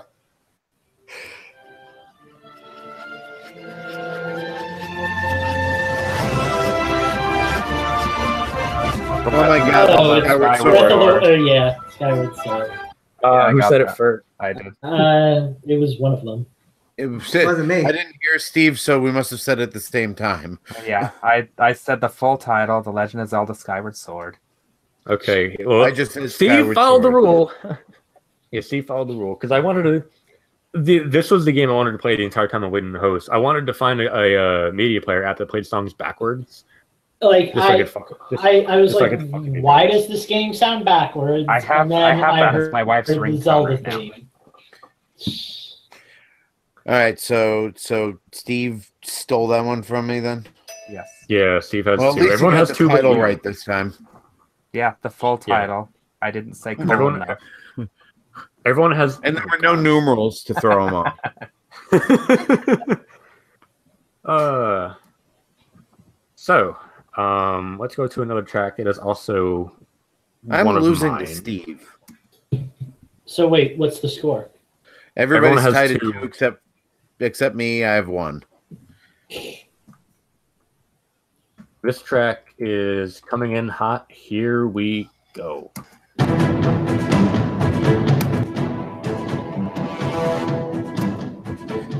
Movie trailer, the video game. God, why do I I think know? what we're supposed to get out of this is it's a much more modern game. Yes, this is a GameCube game, also on a Game Boy Advance and the Xbox. Did you say GameCube, also Game Boy Advance and Xbox? Yes. Yes. There are not many songs in this game, so I'm going to play the next track, and here we go. That first song sounded like the volcano theme from Donkey Kong Country Returns. Oh, gee, that song sounded like nothing like that. You're entirely wrong. You turn it up. This game was published. Yeah, sure. This game was published by Atari.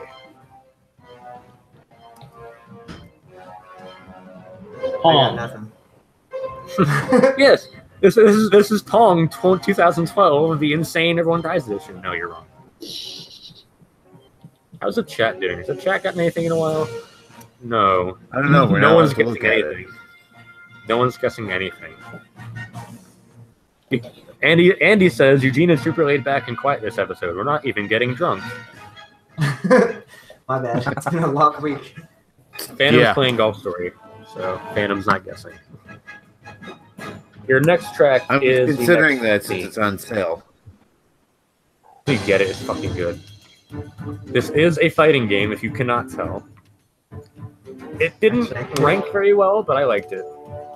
Is it a Dragon Ball Fighter game? It is not a Dragon Ball Fighter game. I wanted to pick one, though, but I thought it'd be too obvious. It's not Mortal Kombat, is it? No.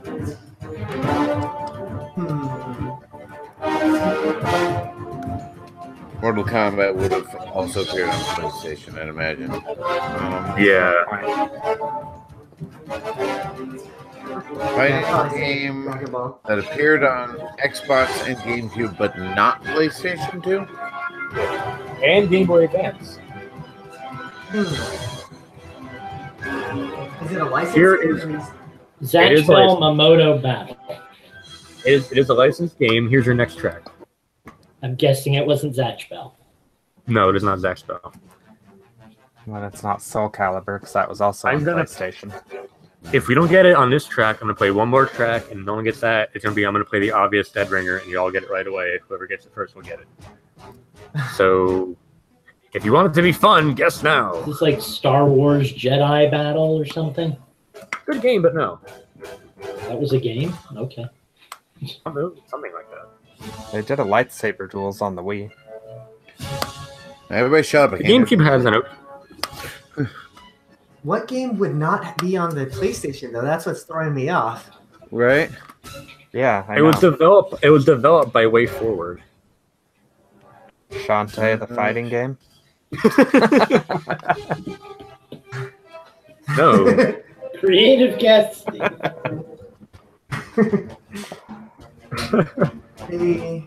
Steve would have got it right away if it was Shantae, but no. Okay, yeah. one more game or one more song, then we're going to the obvious one.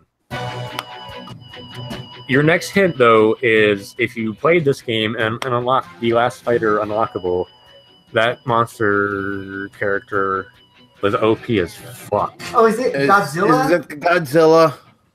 Destroy all monsters. Destroy all monsters melee. Have fun doling out that point, bitch. Justin said the full name. Fuck, I didn't want to say monster. Damn it. Well, it could have been Goro, but... No, because it wasn't Mortal Kombat. Yeah. Here was a quick one. Y'all would have got it off this one. Godzilla, destroy all monsters. Melee. I like that game, actually. So that means... That's the point. Can I... You did. Justin got the Wait, point. I said Godzilla? But that's fucked up. Well, yeah, but you both said Godzilla. Then I said the full title. Then Justin said the complete full title. So Justin got like 2 of the guesses. Like, well, here was the rule that I said earlier, because I'm a salty motherfucker who hasn't won Nintendo's in like a year.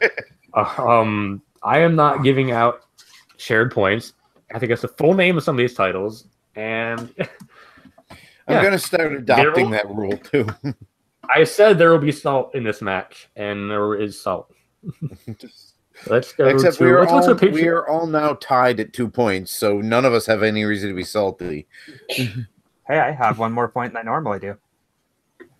That's true. Let's go to our next suggestion from Jay-Z Beast. Oh crap! I hope I can play these because fucking. Oh, I should be able to. I have them in my drive. Please hold. Oh my God, they're 30 finally seconds for plowing my road. Oh my God, they're finally plowing you. we had our last snowstorm. Well, let's see. We had a snowstorm when we were driving back from the airport on Friday. The last one before that was since before Wednesday, and I've been calling them like 4 or 5 times in the past 2 days to get them to plow it. Nice. Okay, well, I have Anyway. now gotten my thing. Let's see. He wants me to play this one and this one. So this game is from I JZ want Beast. that one. Might be obvious. Well, you're getting this one. Hopefully, you can hear it I didn't from my want Google this one. I Drive. wanted that one. Can you hear it? Oh, Splatoon. 2? Splatoon 2? Eugene gets that point. Eugene said Splatoon 2, so I'll throw in that one. That was fast. If he hadn't said Splatoon, I would have never guessed Splatoon 2, so he didn't have that one. listen to the soundtrack regularly, actually. I really like it. JZ you Beast don't specifically have told me it. to play it. I'm waiting for the Joe- official... Oh, that's my JZ favorite track. That's my favorite track. Girl from Ecopolis. Is There you go. anybody Oh, getting wow. the amiibos? Oh, fucking hell. I Did am you see the very new ups- amiibos? Yeah, they look interesting. I'm very upset at JZ Beast's guest went over so quickly. He put so much detail. He's like, "Oh, play these 2 songs. I will send you a Google Drive with all He the songs." does that in it." all the time. He like when he did Sonic Adventure 2, and it like you got it on like the first note. Like he picks these games that like Oh, I sweet, know it's we're available. gonna get. Oh man, well, that was fun for Oh, cool. 2 seconds. So Eugene has taken the lead. Eugene doesn't even want to play this fucking round in attendance, yet he's winning. Let's see. So we've played We're disturbing his nap.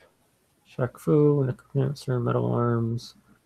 So we're running out of games here. We have 1, 2, 3 games left.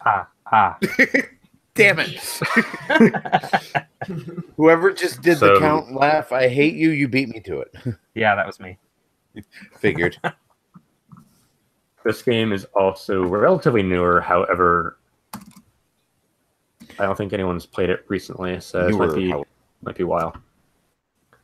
And away we go. That was a soundbite. Is this Rabbids? The shopping Rabbids game? No, it is not. Here's an actual track from the game. Sounds like Guacamelee. Guacamelee. It is Guacamelee. Eugene got that. Technically, I got this from the album Guacamelee Super Turbo Championship Edition, but it's Guacamelee. I'm not going to be that big on it. Since it's the only game in There's the only series. one Guacamelee. Yeah. Oh man, I really like Guacamelee. I really wish I could have played more. I wish you guys didn't hate Guacamelee. My kids play it. I've never I'm actually the tried only it. one who said I didn't like Guacamelee. Yeah, I like that game. I just beat never that shit. finished it. I've never played it. We all know when I say you guys, I mean Lucas. Clearly Lucas. not. It was Joe Lucas. It's like Ja Rule. Well, fuck. So Eugene has taken a 2-point lead, and there are 2 games left. There are one game. 2 games left, guys. Here we go. I'm going to pull up our final Patreon suggestion from Corky Dog because there's no way getting a tiebreaker. So we're going in hot after I hook it up on Kingdom Hearts Insider.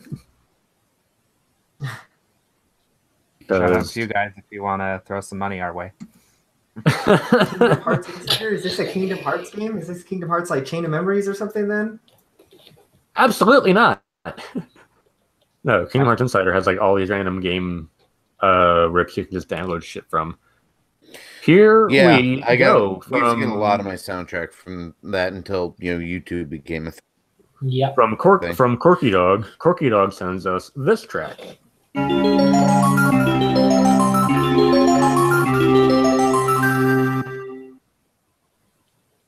Why does this sound familiar? It's probably an RPG on the Super Nintendo.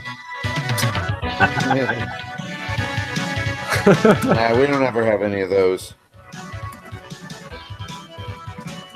Yeah, you never have any of those. Is this a Capcom game? Yes. Eugene's awake. I'm pretty sure we played this game before. Mina says you have. Oh, well then I'm not. I think I know what this is. I don't want to. Eugene said, not Eugene. Mina said he used this one last year, and even you couldn't get it. So the hoping. Oh well. I'm pretty sure this is King of Dragons. For someone who's not gonna guess a fucking game, he gets a fucking game. Well, I don't think anybody else is gonna. I just remember we played it last year and then I put it in my rotation of stuff to listen to. So, there we are. Well, I could have played some more tracks and give some hints, and someone might have got it. Yeah, a conniving little hosting ass motherfucker. You son of a man who hosts my podcast I am on for 2 more weeks. Well, would you got King of Dragons? Yes, I specialize in that game. All right, I'm going to give my point to Steve. If he wants to, I'll give it to him. That'll make it a 4 for Eugene. Who got that last Steve. point? I'm quite happy with getting 4 games, but only receiving points for 2 of them. That's an accomplishment for me. The total right now, Justin, with 1 game left, it is a Eugene victory, but Eugene has 4. Lucas and Steve have 2. You might have 3. Do you have 3? Yeah, I think I gave Steve my point by accident. Yeah, I should only have 2 points, Justin. Yeah, so Gene 4, me 3, Lucas and Steve 2. Yeah. Oh, so shit, we might get a tie here. So Justin, get on your shit. Ready? I'm pulling for you, Justin, because if you win this, I need to find a whole new game to play. So I really want the challenge. What one is the most distracting? Sounds like Kirby. Sounds like another Super Nintendo game. Everybody's wrong. Apparently, this only plays in mono for some reason.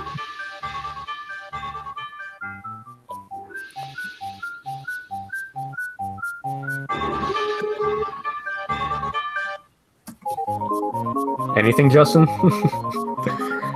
Really want you to get this one. I'm going to assume this is probably licensed. I'm going to assume it's probably Disney. You're all wrong. It is a 64 game. Oh, Lover. Is this... I wish it was Clover. Is this Dr. Mario 64? It's Dr. Mario 64. And now we have the answer. I'm guessing it's not because we're still listening to music. No, you're right. It is. Oh, well, the sounds that the sound font just sounded Dr. Mario 64-esque. All right. Yeah, it is. There's Cube or whatever they call it. It is Cube. Okay, so everyone who closed the chat, whoever's in the chat right now, listeners, recommend me a song, and I will pull it up. Or maybe I won't. We'll find out. The group chat or the YouTube chat? The YouTube chat. Oh, okay. You got to be more specific when you talk about chats. Yeah, We've got a couple. I'm still in the Hangouts chat. Yeah, we're having a nice discussion. Phantom says Custom Robo. No, I can't play that. We've already played it many times, and you've already recommended it, so I'm not going to play that. No. Wow. I don't want to play that one right now. Maybe some other time. I won't rule it out. Go through your phone and pick a random song off your phone. I feel like this is the part where I have to say, what other time? One of the very first time that we did viewer suggestions before we had it under a Patreon paywall, Phantom recommended I play Custom Robo. No, I mean, like you said, maybe I'll play it some other time. Maybe I will. I don't know. But oh, I got a game. Where the fuck is it at? No, I don't have a game. I do have a game. Here we go. You're the host. You should have a game. Shut up. Here we go. This is our final game for tiebreaker between Eugene and Justin. So does that mean only we can answer it? Or?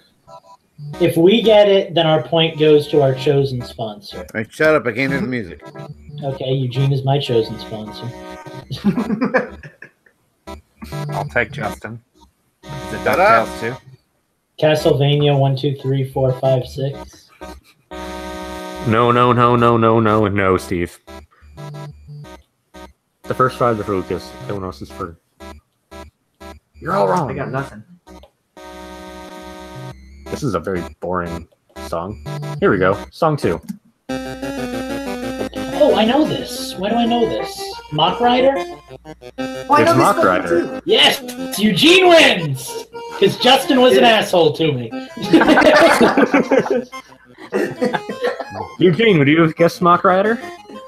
I know this song, at least the beginning Smash part of that Bros. song. That's how I got- Yeah, I've never played Mock Rider, so.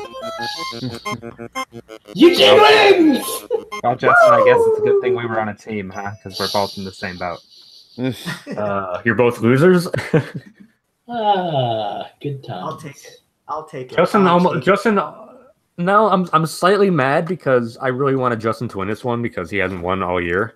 And now Eugene has a fucking even more substantial lead in the 2018 rankings. So No, Lucas won last week, right? So then I think So now we're just tied again. Yeah. Me That's and fine. Eugene Just have fuck this the like course. Okay, me you and guys, Eugene have this brothers thing because we are brothers. We've established I will this in go the through canon. this week while I'm incredibly busy-ish at work, and I will. okay, put can we stop together- talking about who's winning? Because I'm gonna get really salty again because I'm not winning anything. So let's stop it right now.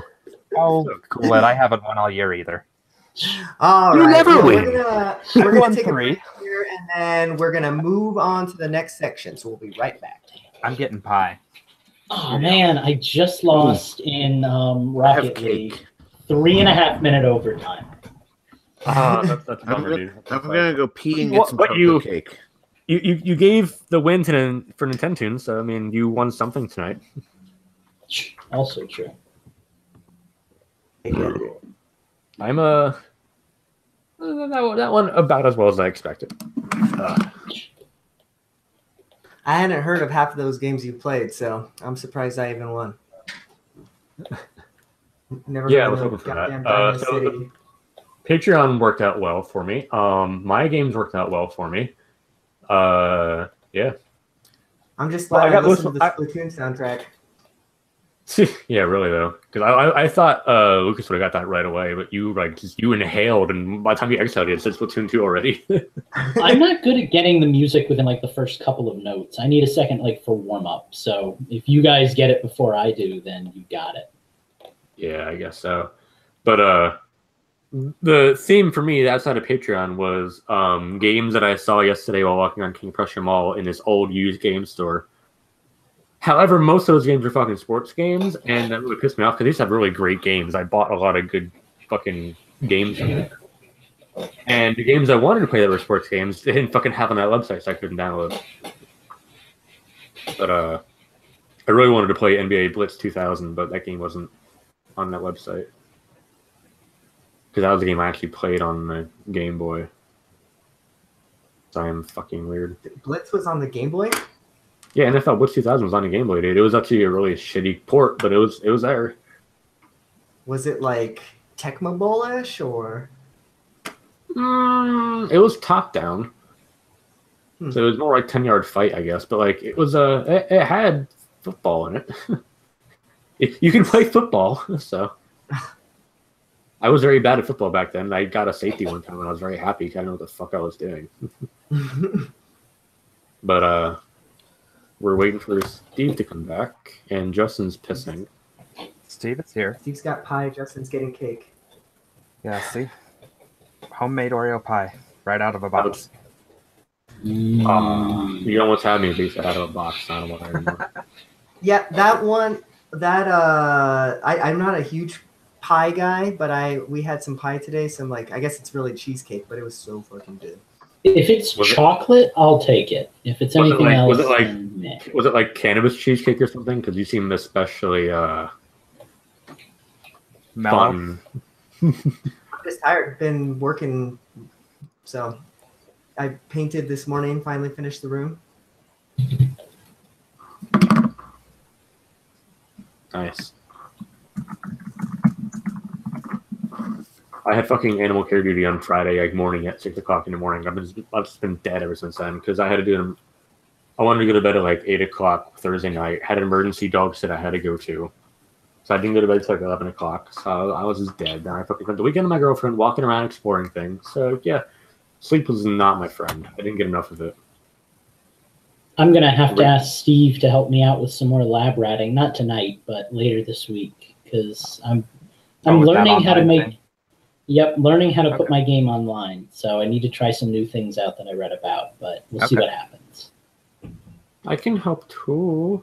Well, yeah, but Steve is, like an every night, all around available dude. it wasn't so much a choice as it was just like, hey, Steve's here. Plus, Hey, I'm pretty sure. Hey, Mike's here tonight, and Lucas is going to bed. So yeah, that's a thing. Yeah, you know how Sundays are for me. Yeah. It's a shame Minus isn't here because he said ask his during the live show and he'll get some backlash. I'm gonna ask. I picked one. I don't know if it was Minuses or not, but now you've got Phantoms. I've got. There's Minuses. one that I really want to talk about. So. Yeah, because you already talked about it with Phantom. So yeah, you already have home court on this one. Get it in the net. What am I complaining about? There's 30 seconds left and we're winning 4-1. But yeah, I made one of those Lucas, I'll let you know, Lucas. I'll have the wall finished within an hour. Nice. About time. I'm on my last 5 rows, and I only have like about 1,000 blocks left to lay. So. Yeah, I made that Oreo no bake cheesecake thingy tonight. I have one of those in the fridge. They're so good.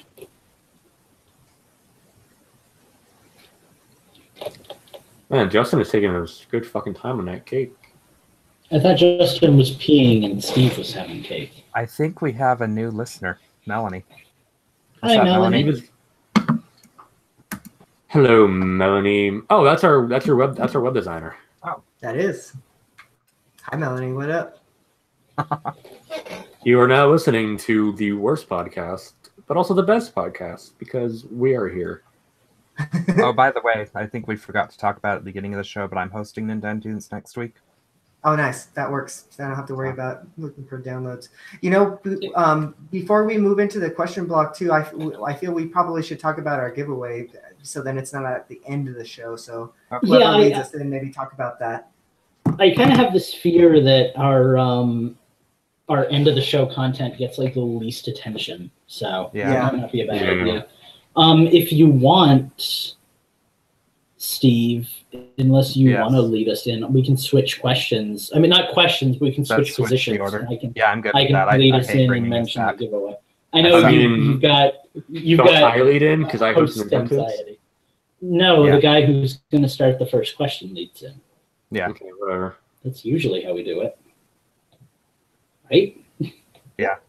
But yeah, Lucas, we'll just flip our questions because you're right. I have host anxiety. There's a reason I don't host a podcast. Unless you want to lead us in and talk about the giveaway, and then we can just do our questions like normal. Oh God, no. Mm-mm. If you want to bring us in. And now I'm talking to Mike. Oh yeah. Yeah, I'll do that. Okay.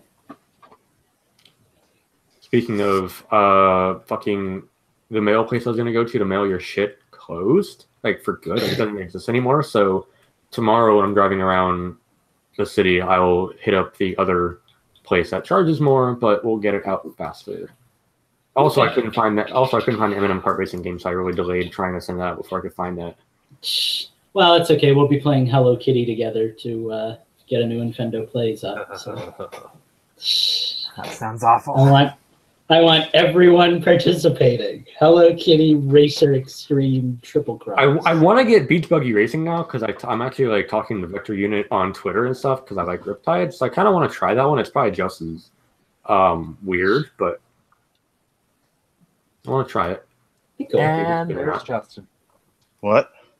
I feel like before we go live again, I feel like we should try to make an effort soon to maybe finally maybe do that Patreon video we were gonna do. Maybe not the DK rap, but like just talk about our tiers and stuff and like get some eyes on our stuff. But hey, widen our horizons. My recording seems to have stopped at 1 hour 42 seconds. So I'm just gonna hit record where it is, and we'll have to resync. Okay. Okay. I'll figure it out, I guess. I like Oh, voice Eugene, it's echoing gonna on be a- somebody's end. Fun week. I don't hear any echoes. Hey, Yeah. Justin, why don't it'll just, only you and I will really need to resync. So let me put that in here. Well, I'm gonna clap anyway, Eugene. I don't care. All right, I am recording now. Whenever you're ready. So why don't you count us down? All right, 3, 2, 1. What you got, Justin? It's at 1:42:39. Okay. I'm at 2 hours and 34 minutes just because I can. All right. Well, Mike, why don't you bring us back in whenever you're ready? Okay. Disappearing, reappearing. And we are back. Eugene took away another victory from the 10 Tunes, but not without a very, very subdued effort by him. But it was a very traumatic and hard to figure out in 10 Tunes. No one seemed to know half the games, and that's where all the fun comes from. And now for our next topic, Amiibo. Not this Amiibo, but Amiibo. Infendo Radio has another contest coming up your way at the end of the month. We are giving away 3 Amiibos to 1 person. What are you getting, you may ask? You are getting 3 different Legend of Zelda themed Amiibo. You're getting an unboxed Legend of Zelda, no, Smash Brothers Zelda Amiibo. No. Yeah. Boxed Rider Link from Breath of the Wild. And Lucas, what was the other Amiibo we were giving away this month? An unboxed 8-bit Link. Unboxed 8-bit Link. So just like this motherfucker, but an Amiibo form. And for whoever's listening to the edited podcast, just imagine an 8-bit Link in front of you because you have a good imagination. That's why you're listening to us. To enter this podcast giveaway, you need to be a minimum Patreon donator, as in $1 for the month. We will give it away at the end of the month. We will do another roulette like we did for the Super Nintendo giveaway. Hopefully Mustard Giant Cow does not win this one, because that would be kind of cheaty. But if you do win it, I'm going to be happy regardless. Don't take that the wrong way. I love you. But again, we will be having an Amiibo giveaway for every month for a while. We have 20 Amiibo to give away. But this month, 1 person gets 1 boxed and 2 unboxed Zelda Amiibo. So if that strikes your fancy and you want to get 3 things for $1, go to patreon.com/InfendoRadio right now. Or when you have time. No rush. But let's move into our next topic, the question block. And who wants to be the wonderful questionnaire person talking? Who wants to ask the first question? I think Lucas does. Do you agree? I mean, I can. All right. So this question comes from one of our listeners, Phantom. Friendly reminder, you can ask a question on the question block if you become a $3 patron at patreon.com/InfendoRadio. Phantom's question is, and I like this one because it has my name in it. Lucas and I had a brief discussion in Discord a couple of weeks ago about games that change you after you play them. What are some games that you guys have played that have changed you or changed your perspective? And I like this question because I honestly believe that there is some media out there, and for me, it's always been video games, that like you play it and it makes you a better person or it makes you evolve in some way. The game we were talking about on Discord was Night in the Woods, which is an absolutely phenomenal game that is amazing for your soul, and you should absolutely give it a try. It is down to earth, it is soulful, it is everything that you want in a video game. I'm trying to think of a few others that have maybe touched me in the same way. To a degree. Can you show us on the doll where the game touched you? Thank you, Justin.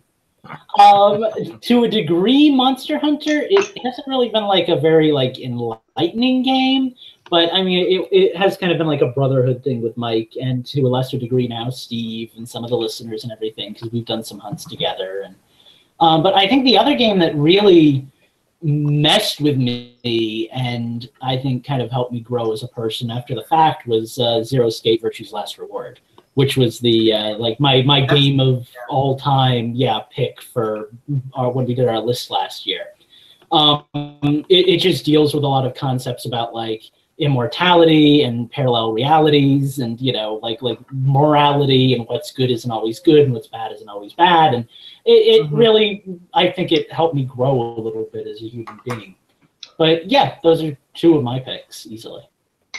So the game that immediately jumps out to me is Brothers: A Tale of Two Sons. I don't know if you guys have ever played that game or heard of it. I've heard of it. It's super good. Sunrise, A Song of Two Humans. It's pretty recent. It came out on the 360. I think it's on like PlayStation 4, Xbox One, and everything at this point now too. It would be a great game to come out on Switch. It's a dual, so everything that you do, you control two characters, and each of them have one action button, and that's it. So you control the one brother with the left stick, one brother with the right stick, and then one's a smaller brother, one's a bigger brother, and each of them can do different things. It's really good. It really touched me a lot. The ending, it made me actually tear up. So yeah, check it out if you haven't. Really sorry. One more game. You just reminded me when you said the ending made you tear up. Mother 3. Freaking Mother 3, dude. Like it's all about like natural living versus the invasion of technology, and about family and about love, and oh my god, it's such a good game. Play Mother 3. If you've never played Earthbound, skip it. Just get a ROM, get the English one, play Mother 3. It's so worth it. It's such an amazing game. Okay, I'm done. I think mine, and I always come back to this game, and I have to apologize because I'm not. A lot of the games that I choose are 10 years old or older, and this falls into the category, but I have to go to the Red Dead Redemption. Never had a more emotional storytelling experience in a video game than Red Dead Redemption. And yeah, that game, like, and I'm not going to spoil the ending, but I cried. I put so much into that game emotionally and time-wise and all that, and just that ending really was really heart-wrenching for me. So, Mike, you got a game that made you cry? Steve, it sounds like you're up. Do you want to go, Mike, or do you want me to go? No, you can go. So I've actually got two games. The one that first came to my mind when I read this question was a game called Laser Life by Choice Provisions, the same guys that did the Bit Trip series. The game is about this. It's about this human body that's been found floating in space, and it's a rhythm game, believe it or not.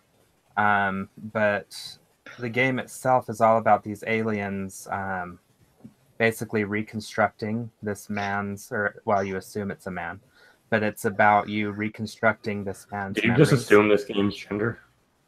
I did.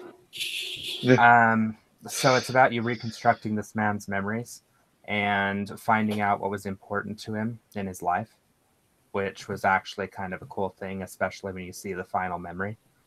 But the other game that really came to mind for me was the Bit Trip series. That series, and I think I may have told Mike and Lucas this story before, but that series got me through the death of both my grandparents, because I remember vividly playing it while I was watching them die in the hospital. So those two games really resonate with me, or those series of games really resonate with me personally. Sure. So. I feel like that would make it hard for me to go back to a game if that was my memory with it. It's oddly comforting, believe it or not. Yeah. Like the music, the games, as tough as they are, it's really comforting for me. I know Mike hasn't gone yet, but I want to throw this out there. There is a game coming out very soon on the Switch called The Longest 5 Minutes that kind of reminds me of the game you were just talking about, where you're like in an RPG at the end of the game and you've lost all your memories and you have to like remember the adventure you went on and everything, like within 5 minutes of the game, so you can like beat the final boss. That might be a really emotional game. That might be a game that's interesting to pick up if you liked like the one you were talking about, the space one. I'll have to look into that. Yeah, it could be good. I forfeit my minute because I can't think of a game that made me cry, and I don't get emotionally affected by too many games. So I can't just sit here and be like, oh my god, this game changed me. I can't remember anything that did. I mean, to be fair, we've kind of taken this in a different direction. It was really just a game that changed you.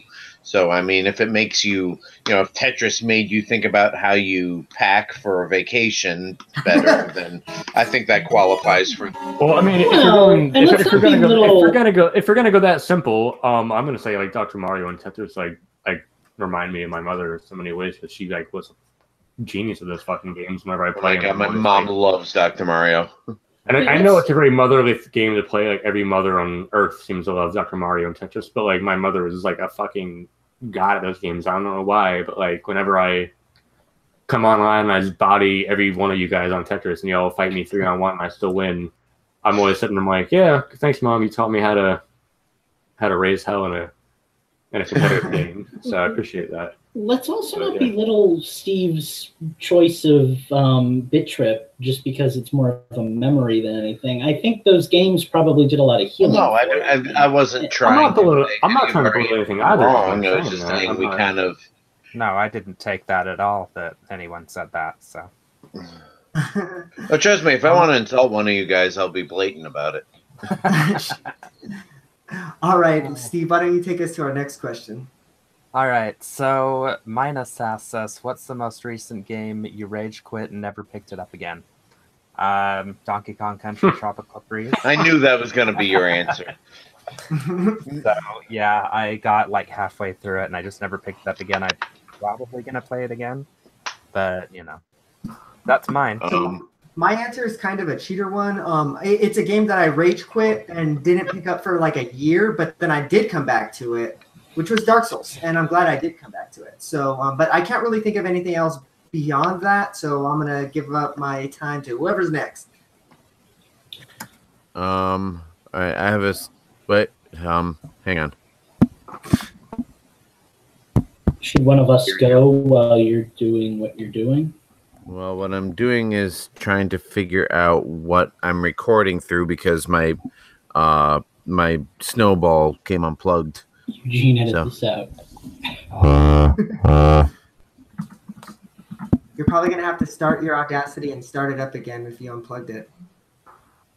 But anyway, what game made me rage quit? I bet you can all guess within 10 seconds what game I hate made me rage quit. Honestly, I don't think I can. I would say NBA Playgrounds probably. There it is. Point for Eugene. No. NBA Playgrounds is a terrible fucking game, and I don't care how many times they update it, and I don't care what anyone else says on this podcast. It's a fucking terrible game. I don't care. Ooh, right, there's going to be probably Uno. Sorry, there's going to be probably about a second where I go out of sync here. I'm sure you'll find it, Eugene, while you're editing. But no, Steve, you rage quit Uno, not us.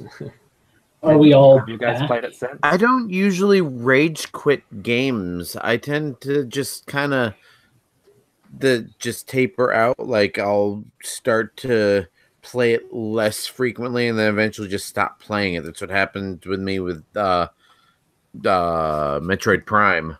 But yeah, there's very rare that a game is so difficult.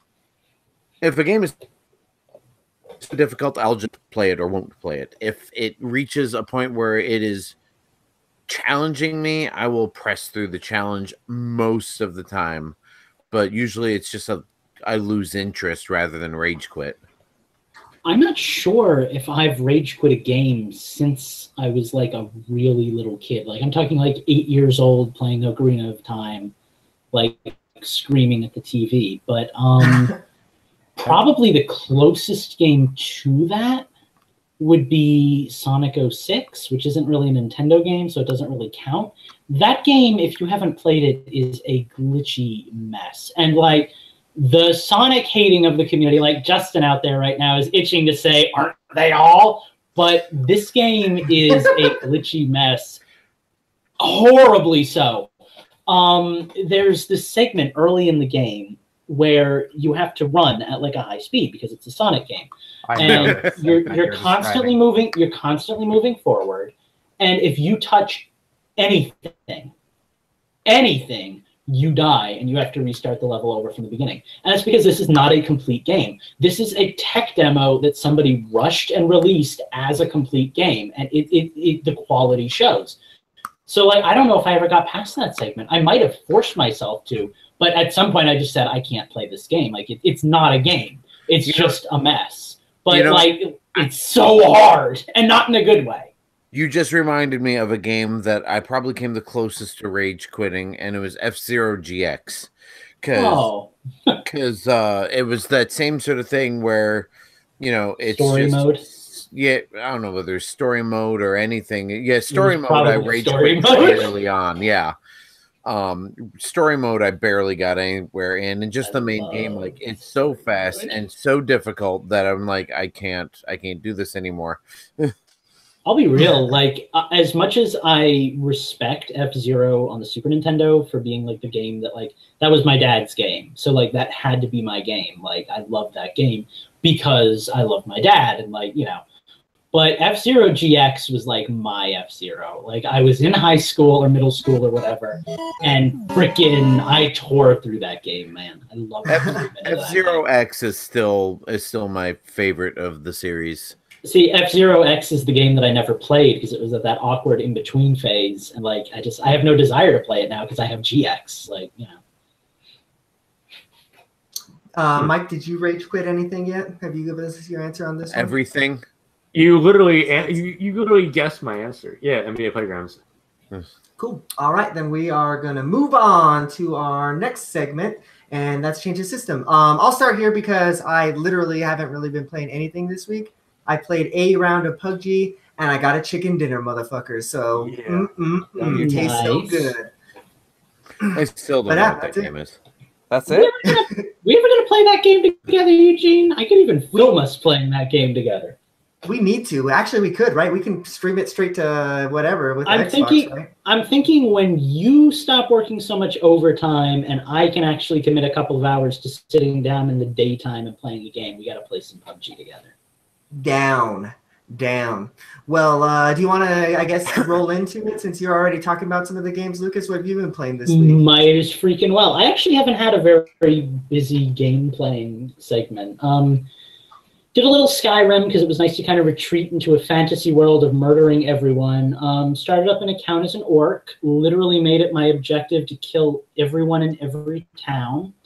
Went to Whiterun, killed 14 guards, kept each of their shields as a trophy, so that felt fun. Stereotypes exist for a reason, folks. They're harmful to the orcs out there that are just trying to live a good life, but my orc is a horrible bastard, so, you know, make of it what you will. I cannot bring myself to play like that, at least on a first playthrough. See, every once in a while when I get the urge to just murder everyone, I have to go back to a previous game saves so that I don't... That's my throwaway account, though. Like, I have my good account where I'm actually trying and living my life. This is like when I played Red Dead, you were talking about Red Dead, I used to just, like, kidnap people and shoot them in the head and, you know, use people as human shields. Like, that was how I had fun with that game. Like, forget role-playing. I just wanted to be the monster of the game. If I ever get another chance to play Red Dead Redemption, that's probably what I'm going to do, because I did the good storyline. I want to be a bastard. It's fun.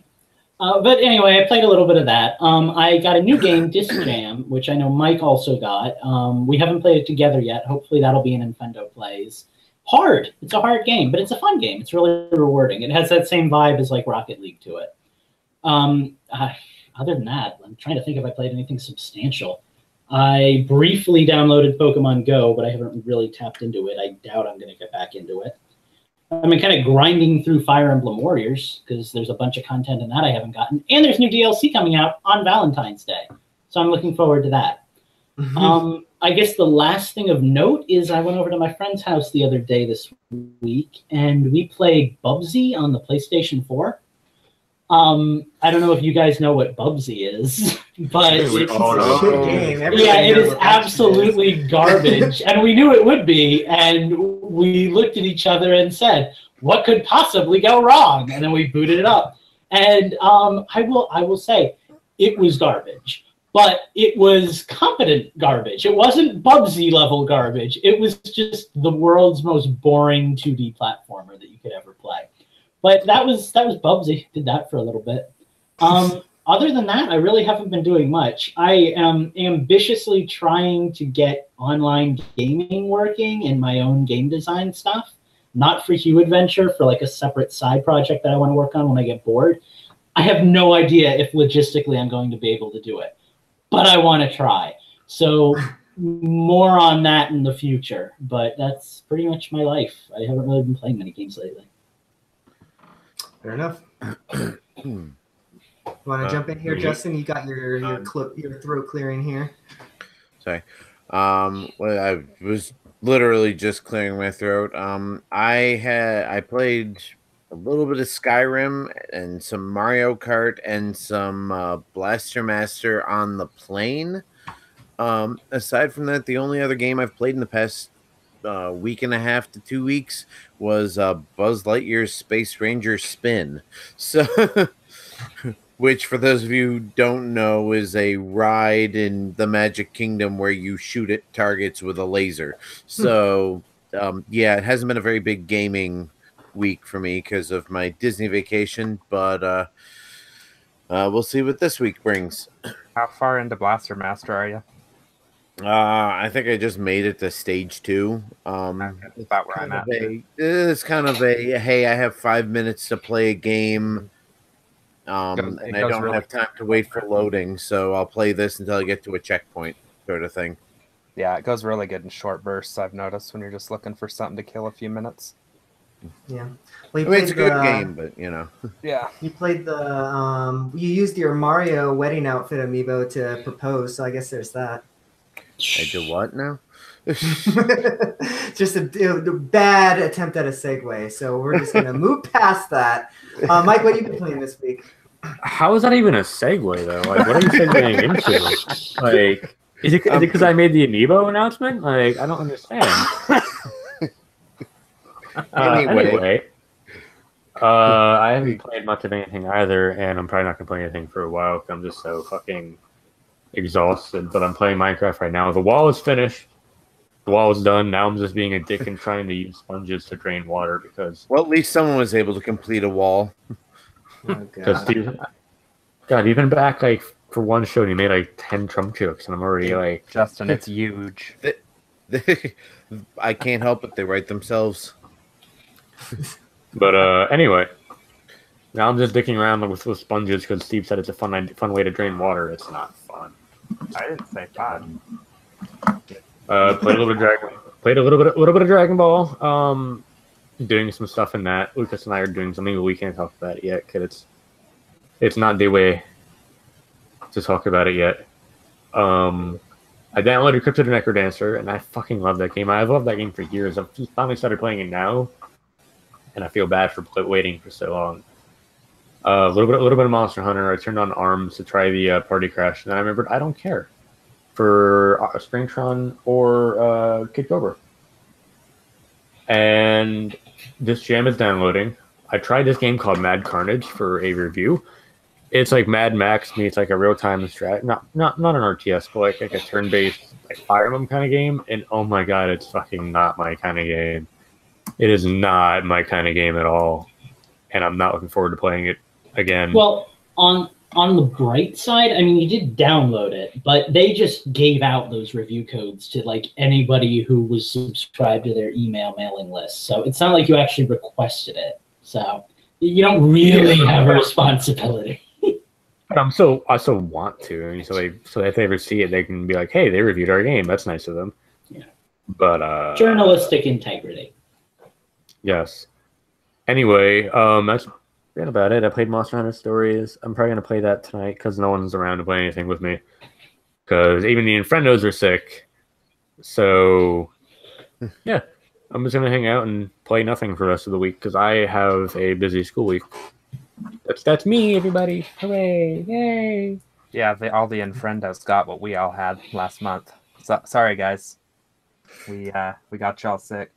I wasn't sick last month, so whatever. Oh, I was. I'm finally over the damn. I mean, it's not that. Besides the enteritis I had on the boat, and I had that.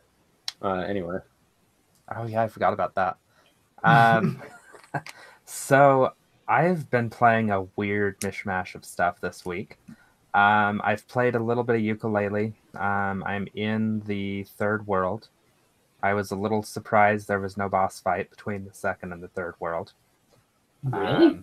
Yeah. Wasn't the second world the ice world? Yeah, the second world's the ice world. There is a boss fight. Is there? Well, I haven't found it yet. I swear there's a boss fight. I remember. I think there's a boss fight for every world. I think you just didn't find it. Then I haven't found any boss fights yet. So, because I mean, I've done what they consider a boss battle, but it's not a traditional boss fight. But yeah, I haven't fought. I think I fought maybe 2 mini bosses the entire game so far. Still really enjoying that game. And then for whatever reason, I decided to start Thumper on Switch over. So I literally started back at the beginning of the game and got all the way past where I was before. And now I'm stuck on, I think, the 3rd part of the 5th world or level. Eugene, do you remember how far you got in that game? I ended up beating it on PC, but not on Switch. Because I think I bought it on Switch when it was on sale, and I don't even know if I booted it up, to be honest with you. Yeah, so I'm just learning the laser mechanic, where you have to hit all of the laser beats, otherwise you get hit with the laser. Sure. That was fucking hard. I was showing that to Lucas through the power of Skype the one night, and I'm still having trouble with that game. I'm in the 2nd. Oh, it's hard. 2nd level, and yeah, it's just like not just the timing, but remembering what you have to do. And my big problem is like undoing what I was doing previously so that I can do the next thing. Like if I'm already holding in one direction, I have to remember to let go of that direction before I press the button or whatever it is. Like it's so. I'll be honest with you. I have a hard time with this game when I'm playing it on Switch or anywhere that's not in VR, because it's so much different when you're moving, your actual physical space around. It's a lot different. Oh, I'm sure. So and that I feel like we should add that if you want to watch Steve get mangled by in a minute. Yeah. So restarting Thumper and showing Lucas that one level that I was trying to do led me to buying it on PS4. Okay. And we actually did it. Well, I did a Let's Play, which is on the Infendo YouTube channel now, as well as my personal one. And you get to hear exactly half the conversation Lucas and I are having, because I did not realize that my microphone was working until about 2 or 3 minutes in. And by that point, I was already set up and playing, so I just went with it. We didn't set it up as an Infendo Plays. He streamed it, and then I was like, hey, Steve, we could probably just post this to the Infendo YouTube. So that's why it's not really like Let's Play. But yeah, what the heck? It's Steve playing a game, right? Exactly, which we don't get too much of. So, and then I found this weekend a used copy of a game that I ended up using a coupon off to get for a whopping $15. And so for the last 2 days, I've been playing Metroid Samus Returns on 3DS. That game looks amazing. I need to get back into that game. Because yeah, it's in 3D. It looks great. Yeah, in 3D it looks amazing. I haven't played it in 2D. I have no reason. I've got a new 3DS, but I'm in the 3rd section. I was surprised by how fast you go through the first 2 sections. But I'm in the 3rd section now. I think I've got 5 of the 8 required Metroids to progress through that section. Really, really enjoying it. I'll probably wind up finishing this game, just because it gets tough. It is tough, but I'm enjoying it. The only disappointment I have with this game is the music, actually. I wish they would have left the main theme, the very first song you hear when you start the game up. I wish they would have left that in there in some capacity other than I think you get to hear it in the credits or something like that. And then I still wish that they let you have D-pad support. Yeah. Oh, I didn't even think about that. The other thing that bugs me is they inserted the Magmore Caverns music into the fire sections of the game. It takes you out of it. That's like the Super Mario Brothers Underground music of the Metroid universe, and it's so horribly, or the Lost Woods theme, or something. It's so overused. Well, not even overused. It takes you out of it. If you listen to the rest of the Metroid Samus Returns soundtrack, as far as the in-game music, it's all ambient sounds and very much like what Breath of the Wild did with its soundtrack, where it's more ambient than you know, theme songs and stuff like that. And then you walk into these fire areas, and it's, you know, just this random song. You're from in the Super series Metroid all over again. Yeah. So, other than that, I'm really, really enjoying it. How many Metroids do you have left? I've got 3 Metroids in the section I'm in, and I can't remember. Does this game count down or does it count up with the Metroids? I think it counts down because I show 30 on my little Metroid counter. My 3DS is dead, so so yeah, so I guess I've got about 30 left. The thing that I do like about this game is it makes you feel really powerful once you start getting all these new power-ups and stuff. And some of the stuff that you can pull off as early as you can just actually makes you really feel good as you're playing the game. So right. Yep, it's good. I liked it a lot. I did have some reservations about it, but you know, mostly it was a good game, I thought. Yeah. So that's everything I've been playing. Cool. All right. Well, I think that brings us to the end of the show, and I guess that brings us to time to talk about, you know, who we are, what we're all about, all that fun stuff. Lucas, I'm not going to forget you this week. You better fucking believe that. So be fucking ready. I am going to start first. Guys, please, if you enjoy anything that we do, go check out all the other stuff that we're about. We've already kind of touched on that. We have our Infendo Plays on the YouTube channel. If you're watching us live right now, go check that out. If you want to support us monetarily, you can give us a few bucks over at patreon.com/InfendoRadio. Win some amiibo, rub them all over your body if you want to. It's all up to you. You can do what you want. Yeah, it's a thing. If you want to follow us on the internet, the best place to do that is probably on Twitter. You can find me at Infendo Eugene. You can find Infendo at Infendo. And of course, be sure to go to infendo.com. So, Lucas, where can we find you and all of your adventures? It's been a long time coming. You can find me, first and foremost, you can find me on patreon.com/youadventure.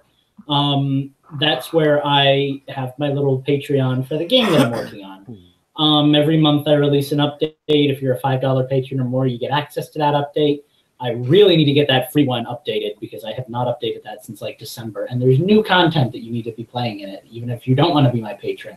For $1 a month, you get to be in the credits. So that's cool too, right? You like seeing your name written on stuff. If you want to keep up to date on my stuff, but you don't want to pay me money, which is totally cool and understandable, you can go to twitter.com at LucasPeace_. I'm messing up my Twitter stuff now because it's been so long since I've logged into Twitter. Other than that, my casual Twitter is at Mike_DA_parrot. I'm trying to think of where else you can find me. Oh, watch Infendo Plays videos. Discord, your Discord, your Hue Adventure Discord. Okay, we have a Hue Adventure Discord. Not really getting a lot of use right now, but if you want to go there anyway, you can do that too. One of our listeners recommended that I use that as a place for feedback. Don't think I've actually gotten any feedback. So that might get scrapped if I don't get something from people soon. But hey, it was a good idea. I think feedback on the Patreon works just as well, but whatever. Yeah, other than that, if you want to go to our YouTube page, check out Infendo Plays videos. They have not been uploading with the frequency that they were when I first had them. That is because I don't have any recorded footage. So whenever you guys want to get together and record something, I am still there. I thought you guys all froze. You're just static and looking at me. Yeah, I'm up for recording anything, but until then, I'm kind of out of footage. So we'll have to figure out that Nintendo 64 emulator so we can maybe get a help doc going so then we can just figure out exactly how to do that every time we want to do it. That would be nice. Yeah, I mean, you know, I've got a Darkest Dungeon playthrough that's coming eventually. It's been a lot of work, a lot more than I thought it would be. I'm using 2 different video editors to make it work because it's just so heavy with crap. But other than that, I'm kind of out of stuff right now. So check out some of our old videos if you haven't. There's a lot of content on there now. And yeah, just subscribe to us on YouTube, I guess. Speaking of N64 things, you got to find out how to get that Animal Crossing ROM to work so I can fucking get a new file. Yeah, I'll have to work on that too. Yeah, we were close. We were playing Animal Forest together, and we got everything working. He can load into my account, but he can't start a new one himself. So I'm not sure if that's just because of this particular patch or something, or I don't know. We'll have to figure that out. But that's the thing. Awesome. All right, well, that's it. We're going to forget everybody else. This has Have been a good no, week, just- folks. You have another host here. That's the joke, Justin. Justin, why don't you Okay. tell us where we can find you? Well, you can find me on Twitter at InfendoJustin. I also have a Disney-related site, utilidork.com, UTILIDORK. I'm also on Twitter with that at Utilidork. I'm definitely planning on taking some of my recent Disney World experience vlogs and hopefully someday vlogs and podcasts. Not a whole lot of gaming stuff for me to talk about, like I said, but typically I'm sharing screenshots and having conversations and debates and trading barbs with these jokers. So follow me on at Infendo Justin for all of the Nintendo related stuff. Very nice. Steve, where can we find you and all of your antics this week? Well, I'm a one website, one Twitter handle kind of guy. You can find me exclusively at Gentis1 on Twitter, and you can find all my gaming information on my pinned tweet. Very nice. Mike, where are you gaming at this week? Where can we find you? Mike_the_poet on Twitter, and that's about it. Maybe I'll respond to you, maybe not. I'm pretty busy lately. Very nice. Very nice. Well, I don't think I forgot anybody this week. We made it to the end, and here we are. We're ready to rock on and ready to go on to the next show next week. So for everybody who's still with us, thank you. For everybody who's dropped out, how dare you? This is the best podcast in the world, and there's going to be good stuff until the very goddamn end, so don't you dare turn us off. But we have found ourselves to the end, and this is it, guys. So we'll see you next Sunday. Goodbye. Peace. Bye-bye. That's what I'm See you talking real about. soon. Yeah, that was better than me glaring at you for like 5 minutes after the show ended. Did you listen to the show though? I put that at the end. It was actually pretty funny, I thought. I didn't listen. I'll have to download it and check it out. I always listen to the outtakes, but He was so mad he didn't listen to it at all. I wasn't even mad. I wasn't even mad. It was more just like stunned disappointment. Like, Yeah, Lucas is sitting here like this. Dum-da-dum-da-dum. so Eugene, for what it's worth, I sent you a text a while ago. I'm pretty sure that the subject of the text is no longer relevant, so don't even bother checking it right now. But I just wanted you to know that so you don't like freak out. Okay. Fair enough. So go back and look for it, Eugene. That way you know what you're missing. I try and turn off most of my notifications during the show. So the last text message I got was from my mom, though. So maybe, I don't know. We'll have to. Don't worry about it. Interesting. The last text message I got was from your mom, too. Oh, God. There he is.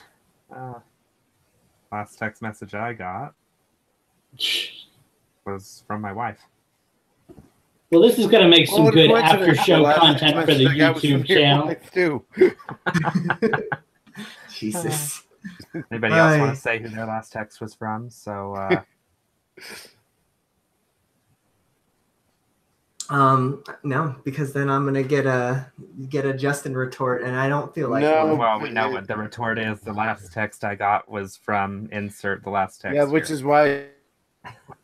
So. Well, I'm going to stop the live broadcast. So let's say goodbye to our live listeners. Goodbye, live listeners. Goodbye, Goodbye, live whoever we still listeners. have. Bye. See you later. See you next week.